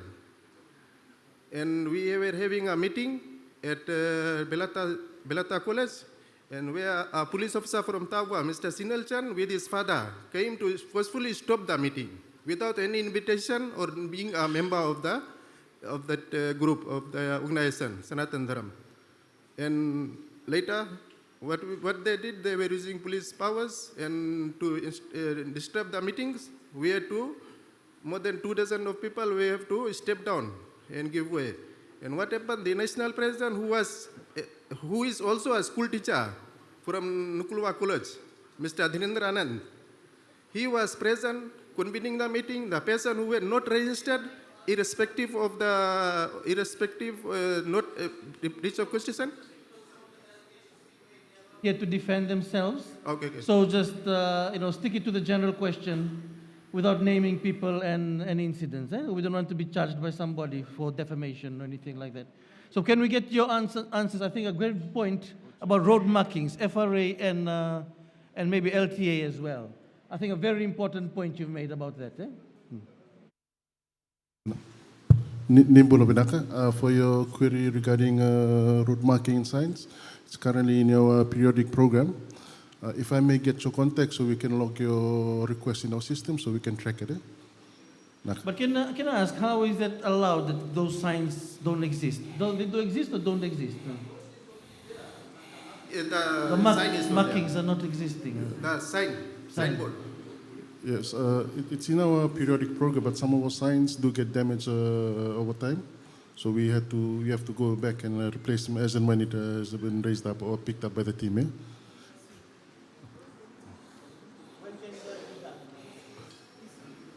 Yeah, if I can get the exact details, then I can come back to him. Yeah. Thanks. Lee's there to... Okay, noted. I'll get in touch with you. The second question which I raised was regarding the conduct of police officers. Police officers, Mr. Lutununga. I suppose Mr. Sinelchan was later counseled and given marching orders by the commissioner, and he was now being transferred to Ba. I think, he is still interfering in the same organization. Okay, thank you. We'll get the Deputy Police Commissioner to respond. Also, adding to that, there was more than 700 plus money collected by Mr. Sinal Chan in 2023 by a prominent businessman in Batukola plus some cash Thank you, donation. sir. I think you've made your point. We'll was get the also police not to accounted. respond to it. Thank you. Thank you, sir, for your concern that you have raised the issue today. Please let me assure you that the officer that you are referring to is currently being investigated by our internal affairs department. We have systems and processes in place for any officers that go against the conduct of the organization. Let me assure you, at the end of today's briefing, I will sit with you and I will bring you the feedback of that particular case. But be assured, he is being investigated, and we will continue to go down that process to find out the truth. And if he is found, he will be processed just like any other citizen. Thank you. Okay, thank you, sir. The last question I have got, the same question I raised 2 months Next back. question, please. That's enough from you. Can we get the next person, please? Yeah, thank you. Yeah, we'll come in another round, please. Can we get the next question? You've asked 2 questions. Thanks. Boleh binakasaka na ilusaka na matentu. Watiki kimdosaka na buni minista. Eu may barta ka tinga ni kito chungo bidana tokan. May barta ka tinga may barta sa ka tinga na minista sa kan transport. May baleta na piliti. Kito sa bidana amba kito ndai cuma bidana lori ni nandatu na ka India. Ya kitu babini bina kan kitu sing itu betul betul kitu angoleta kana nom ni bola bola. Biar taruh sakatinga na ngana tapos sa kana renin tolang na pilit ni taxi ka lakoba tau taruh ngatinga boleh tanah nunggu application ni elem beki mamina bito sa kitu ni Tavua melako ni ragi-ragi. Au sa apply takatiko nang nang palabu nunggu sangat cukup untuk reptel tunga na elem. Babi tanong ko apply itu ko reject juga may balilib. O sin kala ang balit na dava. O to bela na town to town. O lito bela tali na rural to town. Nung ko si reject ngamay. Kau kerasa mo nomini pebuke. Na ndende ni bulak kami sota patu ke kami bulak tunganan raiba. Ka bida beke mami ko kami raiba tu bena lori. Yo kami kerasa juga na peleti na singani kuwa binaka. Believe the question is on taxi licenses? Taxi registration? Taxi permit and the ILM permit. And the requirements, please. Thank you. I'll start off, then LT will continue. In general, the taxi permits will be opened soon. Most probably within a month or a month and a half. Everything will be publicized in terms of the requirements, etc. So, misalkan mo taruh na balebu, membalat juga na permit ni taxi nan dollar chiko, bakasa barite ko tiko na moniti ko na moni base. Lebu be kemenina itu keningel ni sapa via base juga na meninggal, ron ni base na meninggal, yo metiko na bibandu ni matanggal. Na yabusa wata talanga kina na mendon na talanga na bibandunu isi na ibola mai na balbal ni asana na bika kedo ko bina katimo apply takana taxi sana rutuna kedi bagatugan na LT rutuna bitar tarcunga ni bike meni nangai ngole talcunga mai na bibakara ramataki membalate chuna vikaso ngandrevi watake nanguni sala memuri nandona ngona chungoi matanda tuwe yo nangai kadi bekani membalate chuna numu permit ko apply ta chugo o bambu tana hayam bekai nangai pamadalaki no nitu matana LTA yo wa rambile butala na taxi endo luri pambimbi talanga na liuni bono ratiko na bono ya na watake na levo ni ngangan reti weke ambaleta na taxi na minibus ya sanga nindu nga apply sole ni boy ambaleta na kana bimbi tu ka me kuni bakalanga na business radi ti weke me rani biro rotu nga na levo ni leni bono watake na permit endo sole ke keria se minibus se taxi Ona sulia matang ko i LT Santur beka se i sarutana pamadala. Boleh tangan nunggu sama mata tapi nak kena taksi. Boleh tangan na LM. Apa reject cukup mai balik lebu. Orto pada tangan cukup mai ni bola kan cukup tahu. Yuna nunggu bisa sesuai tu orto i balik lebu. Bola kan cen lo mani koraya cukup mi tahun. Boleh ti kami menawa sasang itu kalau ngoli sang ngoli mau orto imba Tavua sang ibu cungko Tavua lagi. Yo siapa lagi tak itu gue tung cukup ni reject cukup.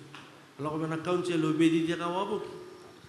Na balik tanah aplikasinya. Ini cuma orang ke vital natal, mengai rani lore na application dapat na saat tiga, dapat kena pamadal. Sesuai dengan anggo be tonel tim, pamadal barang beli gue, benak. Pernah balik bu terang na minista ya, musuh mengabali kalau kan umnitar. Sebuah kuria pandangan na iba madala sara madala takau cina turangan na minista membalik tanah taxi permit ni na rongo da cukup na bulome isa pa sta kioti parliament na kena visa na lawa kena visa mai na open taxi rank system mesale super na base and stand na lo mani mada oro sa uci talangar tu sanda bikin na cabinet sa dakatali na sotal na kena lawa ko bochiku menangai wandi ta kan sa na lisumai na regulation ni taxi base wata kena taxi stand sana uti RS sana open taxi rank system kana approval wata talambang aya kora pamadal ta chukuna turanga minista sa chuku telanga kina na itu butu ni sembera ni dola ena la kumena bi barara manta ki bikim ni na leni bonwa mena pamadal ta ki bikim ni na itu butu ba sana kame na barau ta ki nora kambi bi chukuika na kena na kame mbaleta na nomni taxi stand kaya kani via apply mana via kor mesa andur kina nom do songo ndo anga nom bose ba kor medaka ndo mai na miniti nim bose me bara utaki sa chugundo na nitu MOU bate kira tu na to ke Facebook na nom ndo na miniti nim bose nga me na koroya kau be roko tui na support letter so le roko tui ya sa approval ni setup ni ndo na taxi stand me na kor kana karua kaya kani chuku nangele sandun kan karua ke bakani apply tanga mai na taxi stand wenan dua nangele cukup na angele lista ki na TLTB sa cukup telangani tu MOU bati kerto na TLTB nomoni bola ni lisi bati kan on to support letter mai TLTB sa bandi tak me mesana setup na nomoni lisi ana dona taxi stand kwa sanange ko mai bekitu na LTA kitu sanangele plot ta kabena ni tukani GIS system sana mape mena lora ina bibonoa ke de korasana setup kina na be taxi stand ngomero ni bukianga na nondale subena base bate kena taxi stand na ibolanga mai BTLTB sa ko saranga na bibando ni me setup na nominilis kena katul ni waso ase ti ko membale tirtu na nangele to kini bena matentu sena state land kamni na kutanga me na bono ni bia operate kina ya ko mai na support letter be direct ni lens sa sulia ngame na nortu bitoko ni mesa na setup ndo mbe kana puno bina kauru ni barita ka cukup itamabua volle ka na valimbula itamabua cukup kan ndo ndela na text ngele ai cukup bana ngele ba matentu ko ngame na nortu concern na bitoko ni na director of lands kito saru ni mai plota ka sa setup kana text system ya vale ka leka na setup ni text system ni na loma ni ndu na bulan November kina December kita usah nalaku abo kina biasa ibiti. Mena ba madala taki kina na proses, wate kina checklist ni apply taki ni taxi permit. Na kira kina mo ni na chiku kedi kina kita nalaku mena bitau ni kedi, Tavua, raki-raki. Ya saya sebara wili kina ortu me bono liu. Ena teku bu mena rural, ndona kami na matata biki ni na teku bu kita mena rural, ni semera ni ngole mena urban eh. Ko me kaya membaleta na nomini bini bas, maka sarabarta na turangan na minista.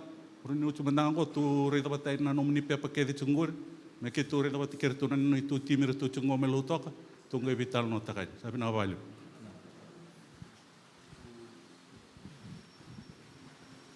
So the chairman has asked me to translate, to interpret. They didn't have an interpreter, so they need to pay me. Anyway, so in summary, the taxi permit application has gone through the various stages. and it will be opening. The timeline we will announce it, because it's not a simple matter, because it will be changing from open rank to base. But what I'd like to emphasize is that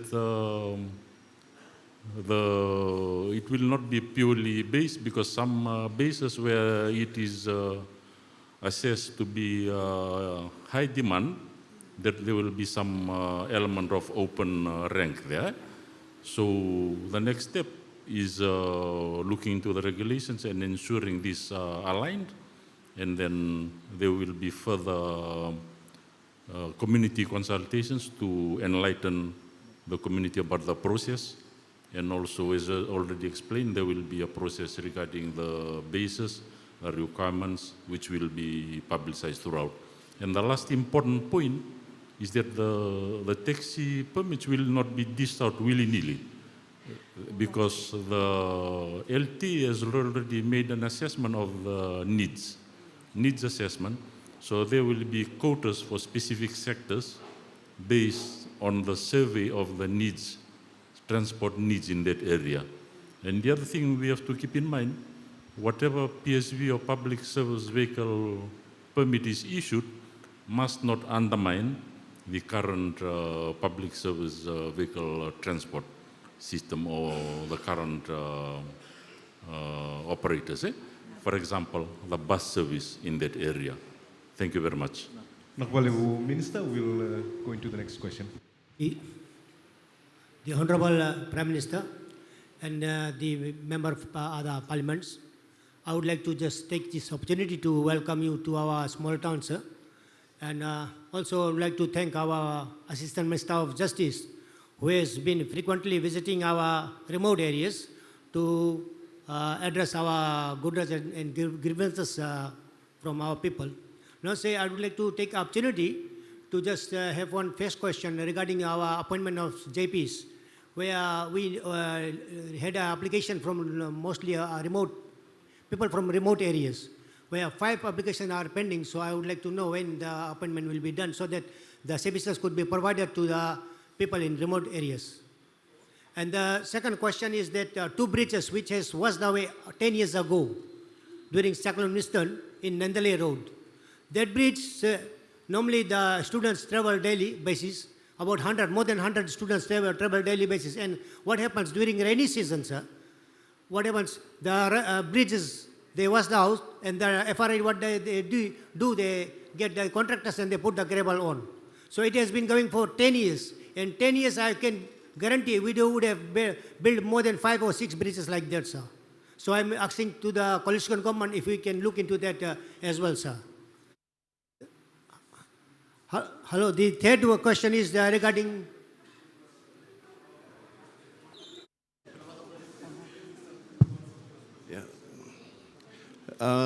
Thank you, Mr. Hirdes, Advisory Councillor.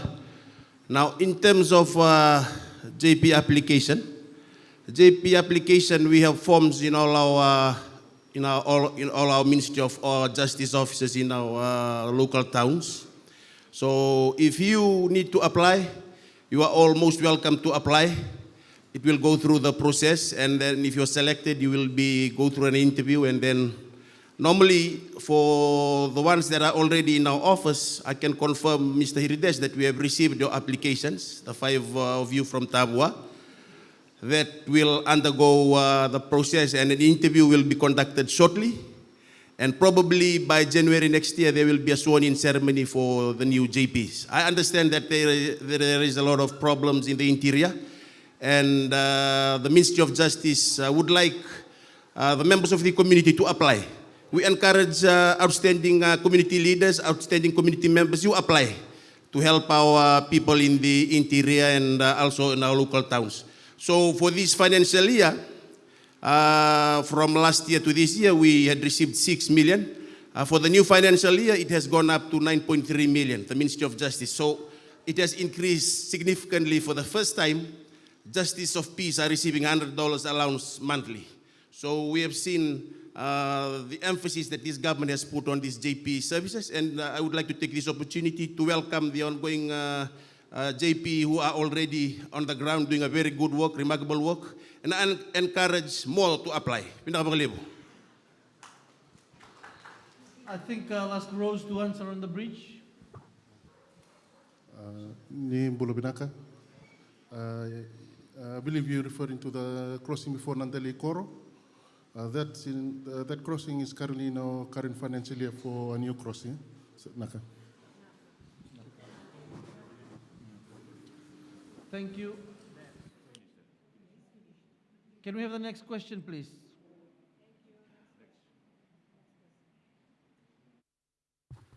Thank you, Honorable Prime Minister and the team. I must mention first and thank you again. Tavua has always been neglected, always, although we contribute a lot to the economy. During COVID, the only two industries that were going and supporting the country was mining and water. Thank you once again. To add to that note, you will note, I would like to also highlight, in case you are not aware, we have been neglected in terms of representation of offices such as FNPF, FRCS, Ministry of Lands, TLTB, those are to name a few. Fiji Development Bank. I do not have any question, but just to request for some assistance for Tavua. We are only relying on two industries, that's gold and water. And there are a lot of prospects here. These two industries goes down, Tavua is finished. It happened once when the mine closed. So we are requesting to upgrade and if possible, Tahsil the Nanda River Road. There's huge prospects. The weather is same as New Zealand weather. We can grow carrots, a lot of things we can do, lettuce and all. So that will substitute our import. Okay? Secondly is revival of, we have 12,000 acres Angara pastoral, unutilized. This can be a very good tourism site.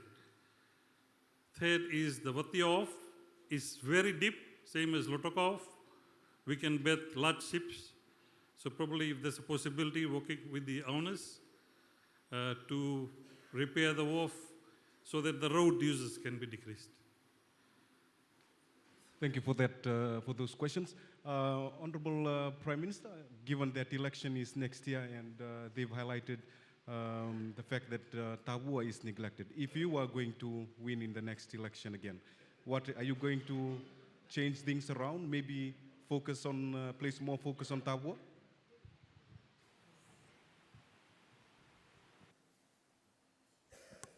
Many of the questions you're asking have been answered.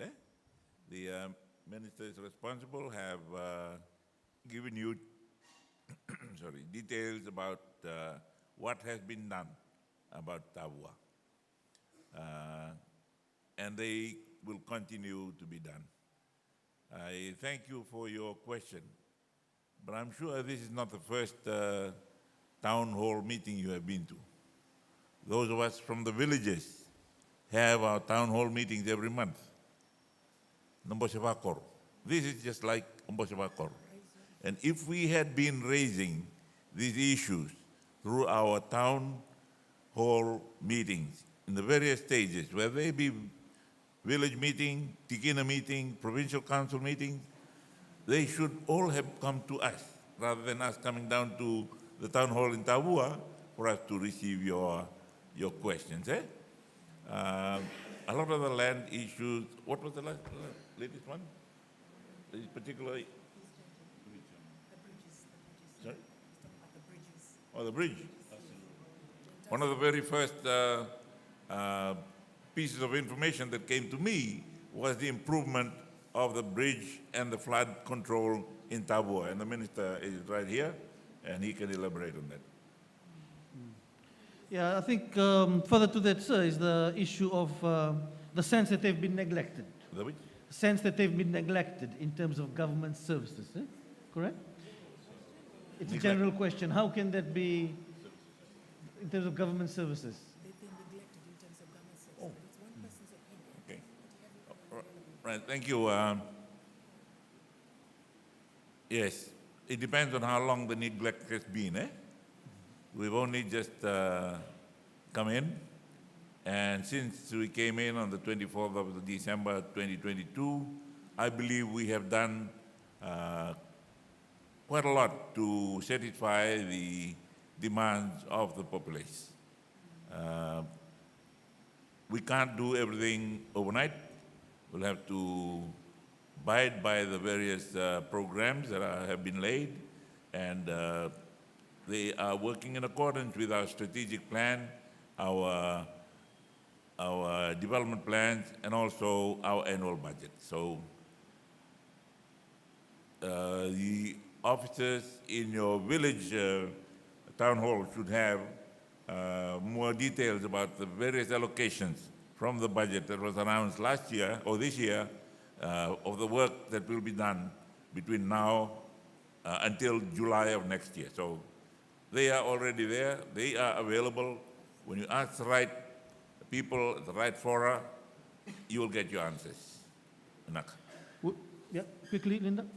Honorable. Just very quickly, regarding the issue about the lack of representation from very key offices like FERCA and others, FDB, I will take that up with the ministers concerned. They're not here present, but it's a very good point in order to increase government presence in Tavua that is needed. So that's something we will take it up with the ministers as we come away from here, from this meeting, Vinak.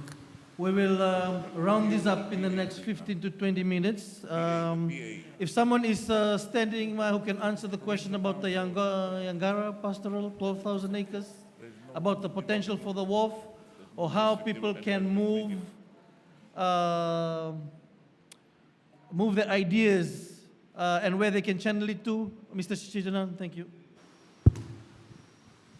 Thank you. Thank you for the question regarding Yangara pastoral. There are plans on utilization of that land in Yangara pastoral.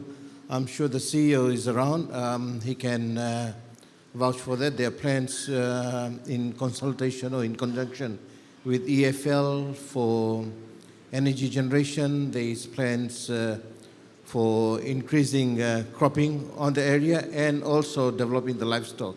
They're also working on the perimeter fencing to ensure that the livestock sector at Yangara flourishes.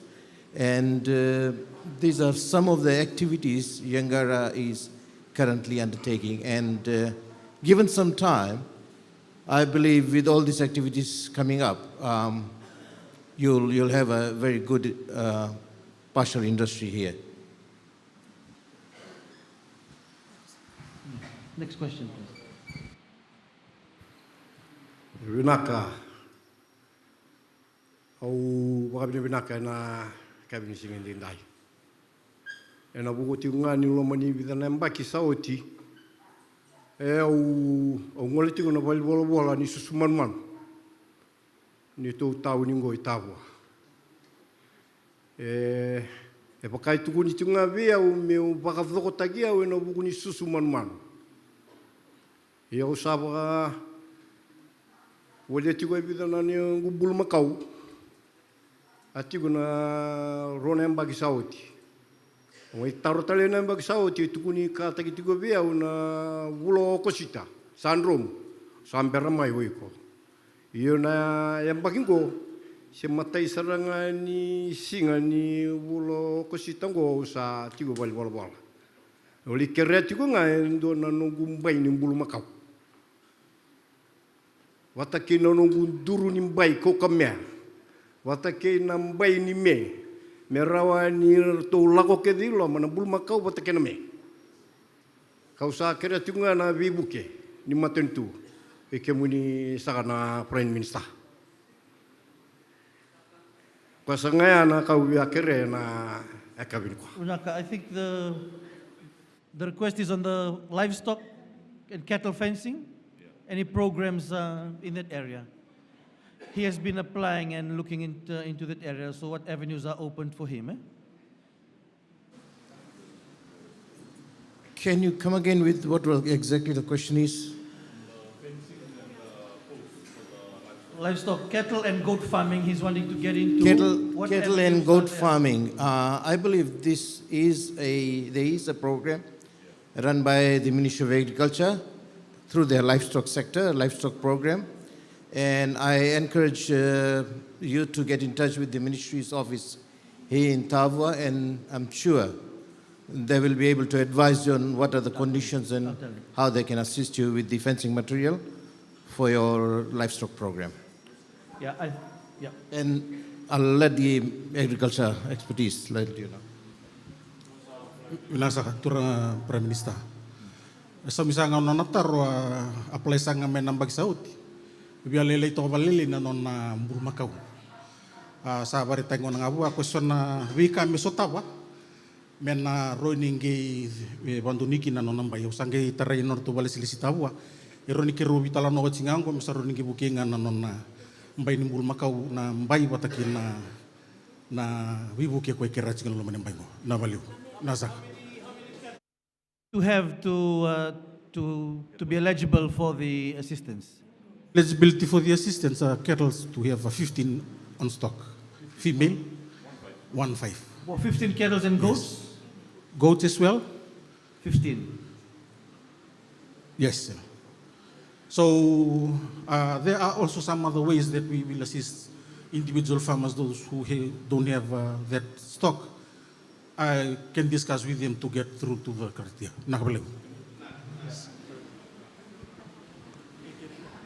Sana we are some ni taro Just before we finish, I would like to emphasize that we came with all the government officials who are here from the various ministries. So after this, please, if you have something individually, please raise it with them and they will note it for follow-up. Oba bimbi tatal chugo ni ratiko kevengo watike keto na pale silis ni matentu wana vitambana ke sona kame paka kosa ko daga mea me muri men ni ngai vital noa rani tori tal ngana muni ngoni sal vitartar na da muni me keto ngai muri ayane na kana vital na me rani adon na kana watulewa se kana madal na vale. Minister, we will go to the next question. We also have the Assistant Minister for Youth and Sports. We haven't seen any question for with regards to our young people. But next question. Ora PM, Ora Ministers, Civil Servants, General Public, Bulavinaka. My name is Krishna Gounder.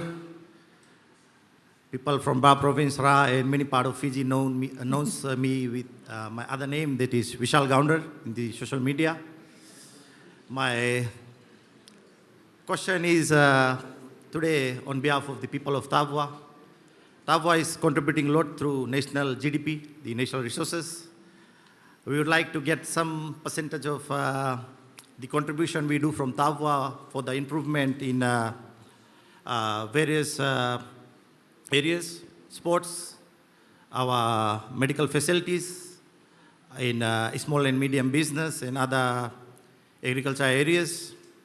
If government can give us some percentage of the contribution which we do in a big to the national economy. The second is on the corporal punishment in schools. I see there's a lot of debates. I request the government. I have met the Prime Minister personally last time in Lotoka, and I believe the no repeat policy where we were product of all that, and also corporal punishment, but there's a lot of issues that are coming in corporal punishment. I think it's high time the parents, the government gets very strict with the parents by coming with some strict rule on the grants, on the school grants, so that instead of the corporal punishment, the parents are being warned if the children are not performing, if the punctualities are not there, the attendance are not there, and the disciplines are not there, the parents can be penalized on receiving such grant. And on the last one, I have just heard the ONA PMF said that the head of civil departments, HODs, the Tikina, the Turanginikoro, the chiefs and the ROCO and everyone through the provincial council, it's high time for them to collect all the details from the ordinary people and bring it up to the permanent secretaries through the required portfolios, and it comes to the government, and government address from there to the general public Thank on you. the areas of improvement. Thank you. I think just the point to make to the Prime Minister and the ministers is the sense I'm getting from the people of Tavua is that they're contributing a lot to the nation and they'd like to see a bit more investment back in their town. I think that is the point you're trying to make. Thank you very much. Any other question? Yeah. Mike low, please.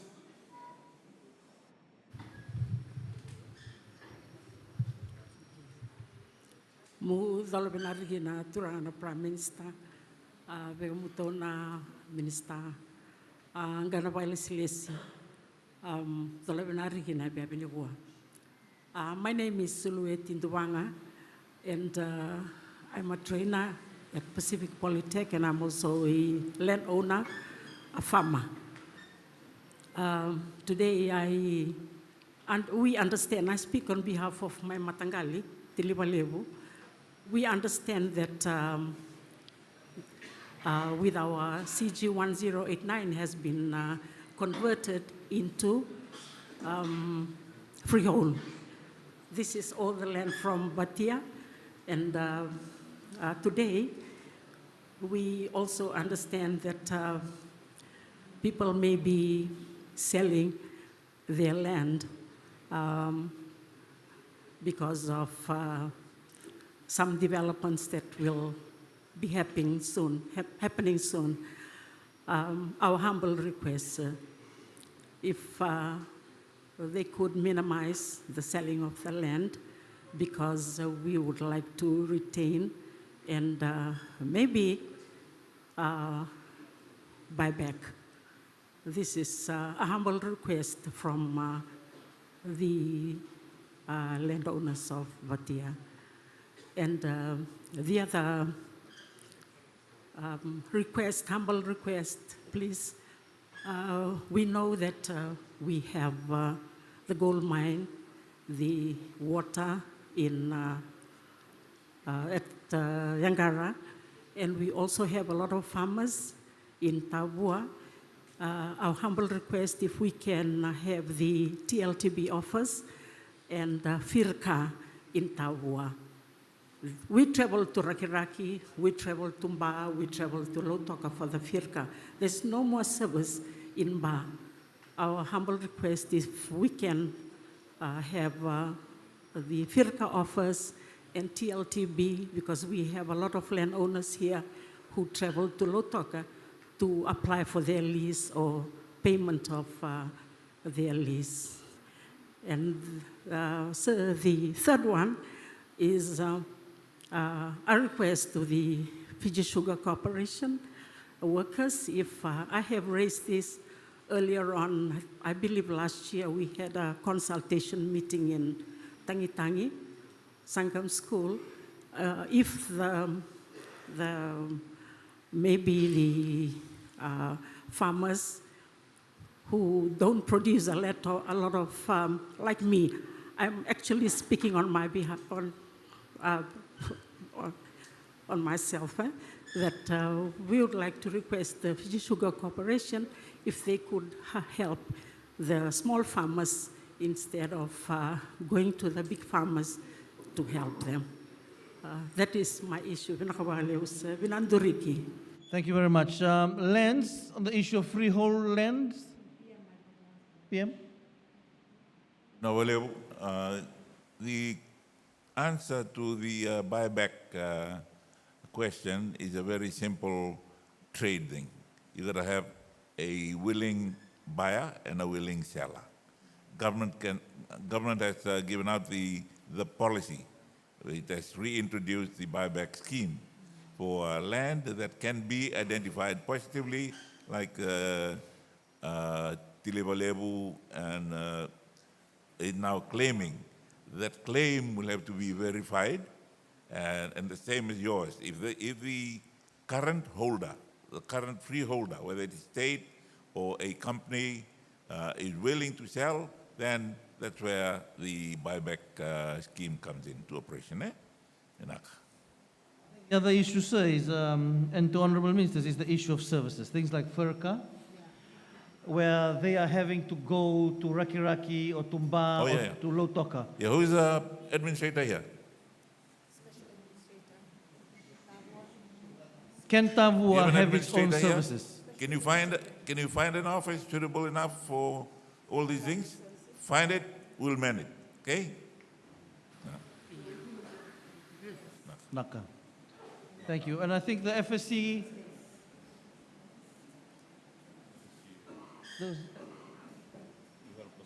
develop the small farmers. I think that point is taken. Look, we're running out of time. Can those that come in next, please, no more commentary. You need to just ask your questions, please. Thank you. Good evening, the honorable ministers. Since everyone here has raised a concern about their community, I'm here for myself tonight. I went through the accident around 2015, and I lost my baby then. Since then, my mom passed away, and my dad didn't even went up for my medical report and my police report. But this year, on 2017, I went back and forth from the hospital in Lautoka, and they said that they couldn't help me. But this year, once I gained the courage to go, and I went to the police station in Ba, get my police report through the Women Crisis Center, and I went straight to Lautoka Hospital for my medical report. Once I gained from it, and when I came to look for the lawyer, well, one lawyer did came from the High Court in Suva, and still from then, from April till now, it's still pending. Nothing have been raised ever since. No claim and no anything. I mean, no court, like for them to call me to go for the court case and all. But just one big kere, one request, if the government or the ACCF can help me with this case of mine. Thank you. Thank you. Thank you. First of all, condolences for losing your child. I know it must be very hard for you for the last number of years, and we're very sorry about that. In terms of your claim regarding the accident and the accident compensation, which is now, after we've come into government, is now being dealt with the Ministry for Employment. And I understand there are some Ministry of Employment officials here who can help you to relook at that process again, and they have given guarantees that it will move faster.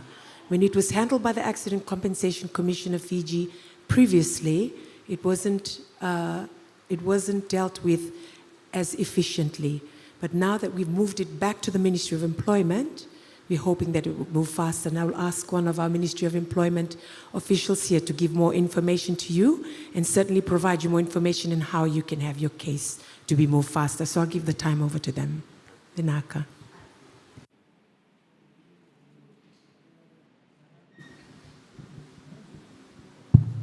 Thank you, Madam. Yes, the ICCF has moved back to the ministry, and with that in place, we're saving a lot of money, millions of dollars. That was, of course, wasted previously. We are processing the cases, on a very fast pace. We will take the details, and then we will, of course, provide the full details tomorrow in terms of where the case is and how we can deal with it. Thank you. Thank you. Thank you for your courage to come. How many more in line?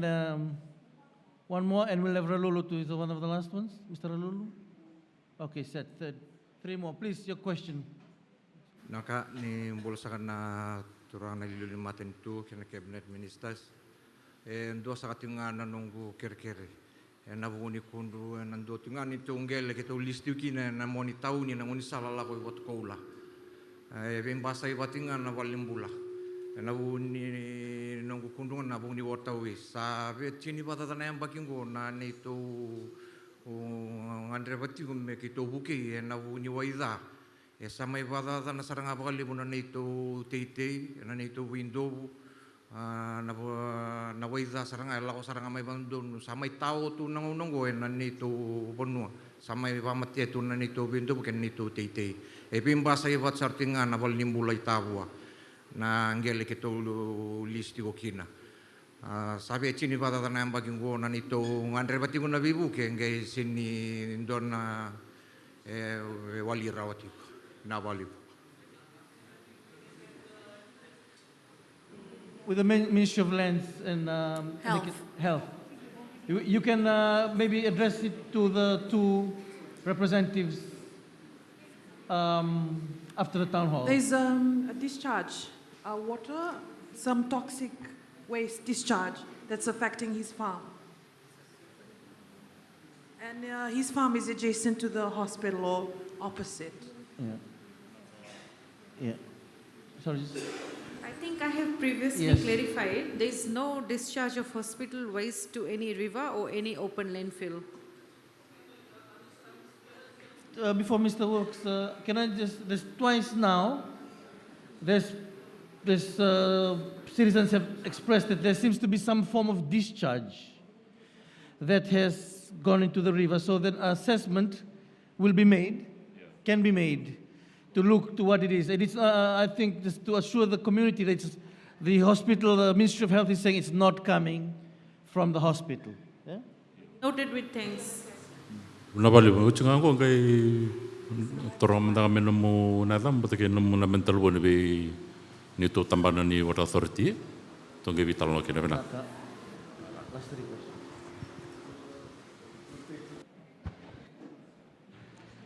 We'll take 3 more questions, eh?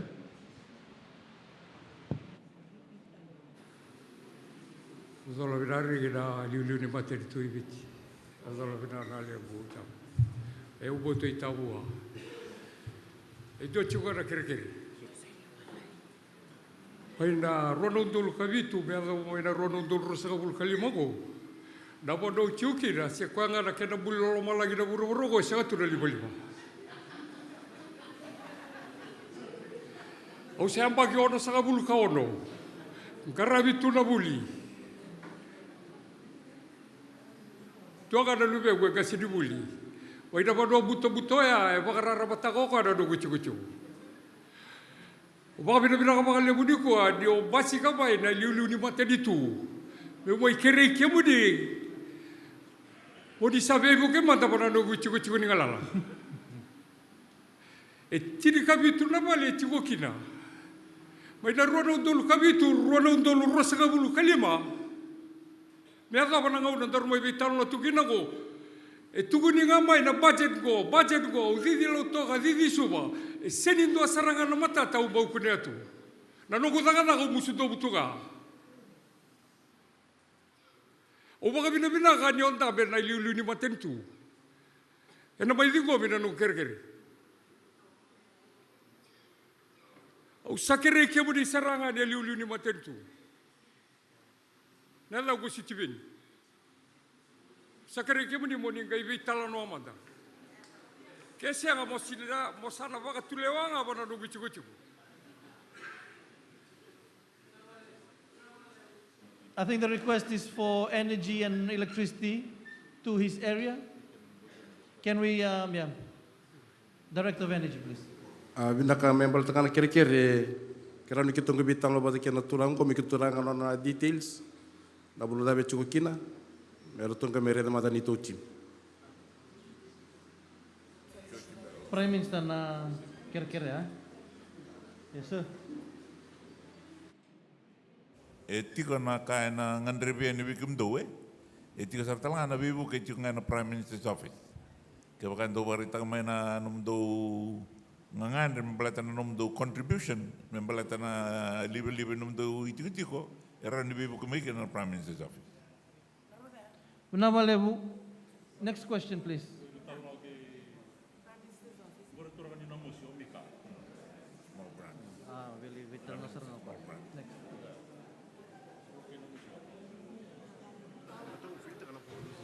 Tau. Na vale tau ni sa vida na mbaki sa tu kem ni liba-liba, o be bante te kem ni talanga o kandabu talanga si sa tu na liba-liba, To sa sotaba tigo nan renre, e sa bar tang naturang Prime Minister ke bakara ni ngandre ba na bebu ke nomini contribution rani bebu ke na office ni Prime Minister binak. Kerkere. E una naturanga e wosa tigongo sitibeni. E usa o filtera na fom. E sembra tigonga mai na kasabi na mbaki ako tuguna tigo. Usa filtera no fom. Mata mitua. Kire, doon nag-ibital no, china town hall mo. Naka. Next year. Next. Pinakanisa bula ba nakasak na ngoniturang na Prime Minister. Doon bulan na Cabinet Ministers. Doon tigorawa yan ng bungi pinakaniko. Yatang ko nga yan pimili kibunisa. Au turangan ni koronga yan doon na koro laylay. E tiko nga yan ang batsiningaw na salanggo ng dolon-dolo. Ningga rongodati ko na yatang ko ng dolon-dolo. Lo mga nibula sawat ya baka durikin na baka talaka. Raw donga kin na turangan na italatala. Kaya nanon na ranjini bale. Nanunggu taro sa nga. Eronin doon na ka, eroni baka duri na ngaw ni salaya. Balatan na tege buni ngaw na ya, may adoba may na ngaw na romatikin na biwatini, sa ikatini kalima ni donga ya. Raw tombali tigo may uwer na ngoni buli, raw tanira le 5 bulu. Na ngoni buli. Era may wawa ngaw ni sala. So nangaw na sandaw kirirato na tambataka ni lawa merato na bingarabi. Membaleta na non raboka bundoki uwer na ngoni buli. Iyan na matay sangan nung taro. Ero ni ngarabi kaya ando na dakadaka me na taro pa na baka talaka. Roads, please. O LTA.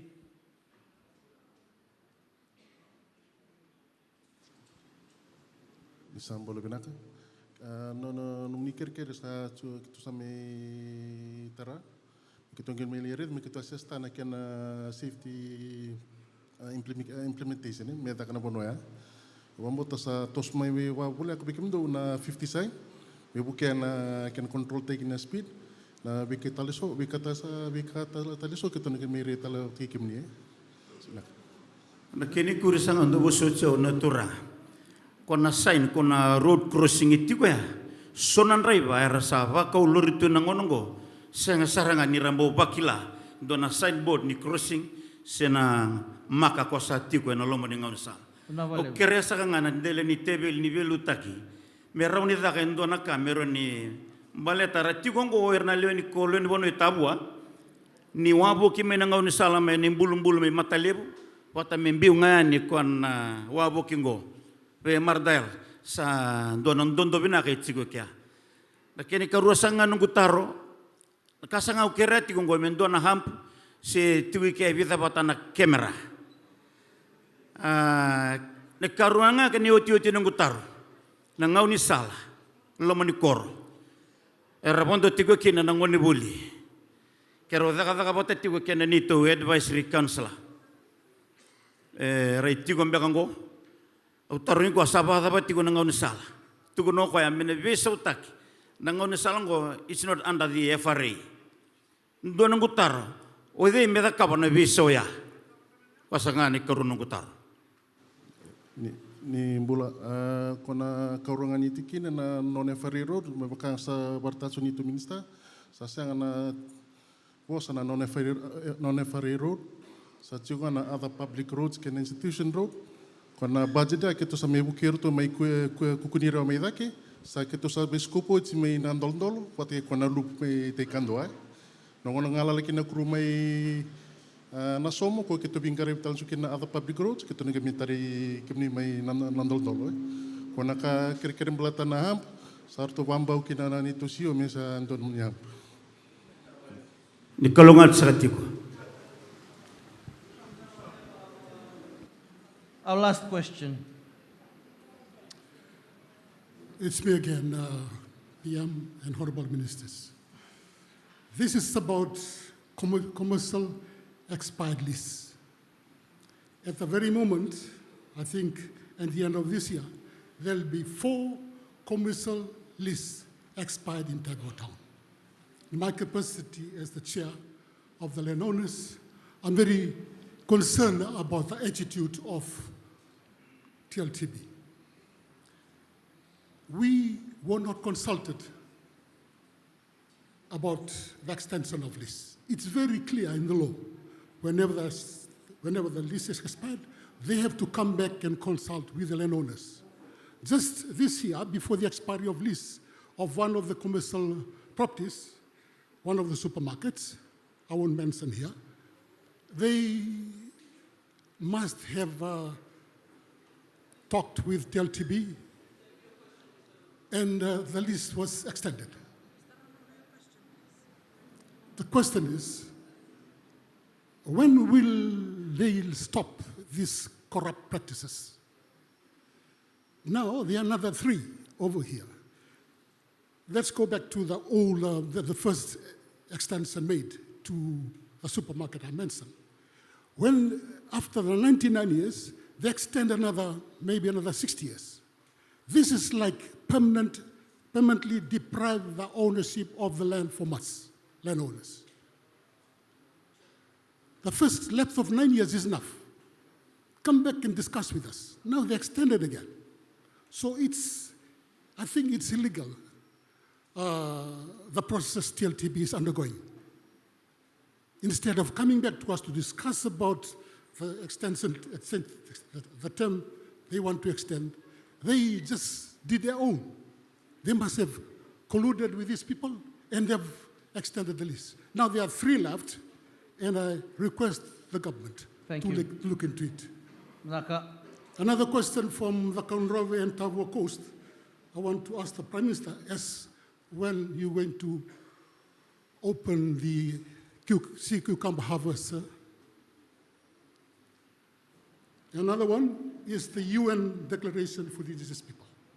Is there in cabinet paper arranged for us to know about your intention about this UN Declaration? Thank you very much. Can we have fisheries? I think TLTB and fisheries.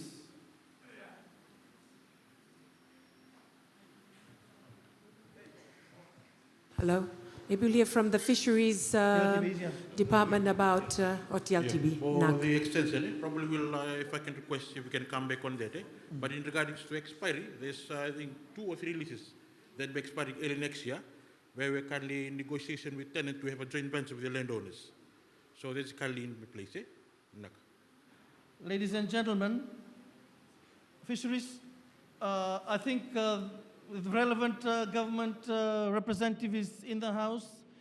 We can respond there with Mr. Alulu. I think he's on the few councils here in Tavua. And please respond to this these issues that have been raised, which have been raised so passionately tonight, so strongly. A lot of people feel strongly about the issues they face, from road markings, to the roads from small communities, to electricity supplies, to water, to what they may perceive as some discharge. Let's not take it lightly or dismiss these claims, please. Let's look into it and take respect the effort that has been made by the people who have turned up this evening to raise the issues to the government. I want to thank all of you who've turned up tonight. Thank you, Tavua, for this for participation. Yeah. Tuanga kere. Eu turang Tavua leu. O wachiku tionga inda kumdongori. Nasani korongagori. O me wa mabatanga batanga unsali waiva. Pita batamai na mbak. Wachiku na unsali waivango.